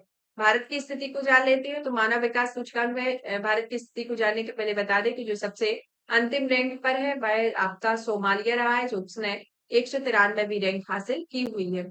और भारत ने इसमें देखी हुई है रैंक मानव विकास रिपोर्ट को जारी की गई है, जिसे देखा जाए तो इसमें एक आसमान पर समायोजित विकास सूचकांक में शीर्ष स्थान पर दिया गया आइसलैंड, फिर नॉर्वे, फिर आपका डेनमार्क है। मानव विकास रिपोर्ट जो है वह 1997 से एक मानव निर्भरता सूचकांक को भी जारी करती है। इस सूचकांक में ऑक्सफोर्ड निर्धनता मानव विकास पहल को विकसित किया गया है और यह सूचकांक एसडीआई के 3 आयामों शिक्षा, स्वास्थ्य और जीवन स्तर के संदर्भ में 10 पंचनों पर आधारित है। और इसके संदर्भ में देखा जाए तो यह लैंगिक विकास सूचकांक मानव विकास सूचकांक के 3 आयामों में एक स्वास्थ्य, शिक्षा, आय के लैंगिक असमानता को दर्शाती है, जिसमें सर्वोच्च स्थान डेनमार्क का रहा है। और भारत की जो लैंगिक असमानता में जो रिपोर्ट में स्थान रहा है वह भारत की रैंक 108वीं रही है। और इसमें देखा जाए तो भारत की जो स्थिति है मध्यम मानव विकास वाले देश में एसडीआई मूल्य 0.644 सूची के साथ 134वीं रैंक हासिल किए हुए है, तो इसके अंतर्गत आता है। कुछ एसडीआर से रिलेटेड कुछ प्रमुख इंपोर्टेंट तथ्य के बारे में जान लेते हैं कि मानव विकास सूचकांक की जो अवधारणा है वह इसका विकास पाकिस्तानी अर्थशास्त्री महबूब उल हक और नोबेल पुरस्कार विजेता भारतीय अमेरिकी नागरिक अर्थशास्त्री अमर्त्य सेन ने किया हुआ था। इस रिपोर्ट का पहला संस्करण 1990 में दोनों अर्थशास्त्रियों की मदद से प्रकाशित किया गया था और एसडीआर संपादकीय रूप से यूएनडीपी में स्वतंत्र है और 2010 में एसडीआर में मानव विकास को मापने के संदर्भ में नई भी प्रक्रिया अपनाई गई और 2014 में मानव विकास सूचकांक के साथ एक लैंगिक विकास सूचकांक को प्रकाशित भी किया गया है। तो ये एसडीआर से रिलेटेड कुछ रोचक तथ्य इसमें दिए गए हैं जो कि आपके एग्जाम के पॉइंट ऑफ व्यू से इम्पोर्टेंट होते हैं। अब आता है राज्य दक्षता सूचकांक 2023 के बारे में कि यह जो सूचकांक है इसे 1 मार्च 2024 को जारी किया गया है, जो कि 22वें स्थापना दिवस समारोह है। इसे राज्य दक्षता सूचकांक 2023 जारी किया गया है, जो इसका 5वां संस्करण है। और इस सूचकांक का देखा जाए तो यह राज्य स्तरीय नीतियों, कार्यक्रमों और निवेश से संबंधित कमियों और पहचान का एक समाधान करता है और राज्य ऊर्जा दक्षता ब्यूरो की स्थापना एक ऊर्जा संरक्षण अधिनियम 2001 के प्रावधानों के तहत विद्युत मंत्रालय ने भारत सरकार के 1 मार्च 2022 के अंतर्गत की हुई है। 100 में से 86.5% स्कोर के समग्र स्कोर के साथ कर्नाटक राज्य जो रहा है इस दक्षता में शीर्ष स्थान प्राप्त करने वाला राज्य बना हुआ है और प्रत्येक समूह में शीर्ष राज्य वाले आते हैं, जिसमें कर्नाटक, आंध्र प्रदेश, असम और चंडीगढ़ का स्थान इस तरीके से आता है। तो इस तरीके से ये रिपोर्ट जारी की गई है। नेक्स्ट आता है आपका ग्लोबल 500 2024 के बारे में कि जनवरी 2024 में ब्रांड फाइनेंस एंड ग्लोबल 500 सूची रिपोर्ट जारी की गई। इस रिपोर्ट में 74% वृद्धि के साथ एप्पल एक बार फिर विश्व के सबसे मूल्यवान ब्रांड बन गया और 4 मूल्यवान ब्रांडों में पहले नंबर पर आता है एप्पल, दूसरे नंबर पर माइक्रोसॉफ्ट, तीसरे नंबर पर गूगल और चौथे नंबर पर अमेजन का ब्रांड आता है। ब्रांड फाइनेंस आईटी सर्विसेज के बारे में जो कि 25 और 2024 के बारे में जिसमें जनवरी 2024 में यह रिपोर्ट जारी की गई जिसमें एक्सचेंजर $40.5 मिलियन के साथ विश्व सबसे मूल्यवान आईटी सेवा ब्रांड बन गया है जिसमें 11% मूल्य वृद्धि के साथ टाटा कंसल्टेंसी सर्विसेज दूसरा सबसे मूल्यवान आईटी सेवा ब्रांड बन गया और इसमें 16% वृद्धि के साथ एचसीएल शीर्ष में 110% में सर्वाधिक तेजी से वृद्धि बनने वाला एक ब्रांड बन गया है। फोर्ब्स विश्व के 100 सर्वाधिक शक्तिशाली महिलाओं के बारे में जिसे 5 दिसंबर 2023 को फोर्ब्स पत्रिका का विश्व में 100 सर्वाधिक शक्तिशाली महिलाओं की सूची जारी की गई है। यह 20वां संस्करण है। यहाँ पर यूएसए की टेलर स्विफ्ट सबसे युवा जो कि 33 वर्ष की शक्तिशाली महिला रही है और यूएसए की जूडी फॉकनर सबसे उम्रदराज यानी कि 80 वर्ष की महिला रही है। पहले नंबर पर आपकी आती है उर्सुला वॉन लेयन जो कि जर्मनी की है। यह इनका पद राजनीति एवं नीति में क्रिस्टिन लेगार्ड जो कि फ्रांस के हैं, कमला हैरिस यूएसए की हैं और इस वर्ष में सूची में 4 महिलाओं की सूची जगह प्राप्त हुई है जिसमें भारतीय वित्त मंत्री निर्मला सीतारमण ने इस सूची में 32वें स्थान और रोशनी नडार मल्होत्रा ने 60वें और सोमा मंडल ने 70वें स्थान और किरण मजूमदार शो ने 76वें स्थान को प्राप्त किया हुआ है। तो इस तरीके से फोर्ब्स के द्वारा जो विश्व की 100 सर्वाधिक महिलाओं की सूची जारी की गई है तो उनके बारे में आता है। यहाँ पर देखा जाए तो आपका आर्थिक परिदृश्य से रिलेटेड टॉपिक फिनिश होता है। नेक्स्ट क्लास में आपका वैज्ञानिक परिदृश्य का टॉपिक होगा, उसको कंप्लीट किया जाएगा। तब तक आप इस सेशन को ज्यादा से ज्यादा शेयर करें, वीडियो को लाइक करें, चैनल को सब्सक्राइब करें। धन्यवाद।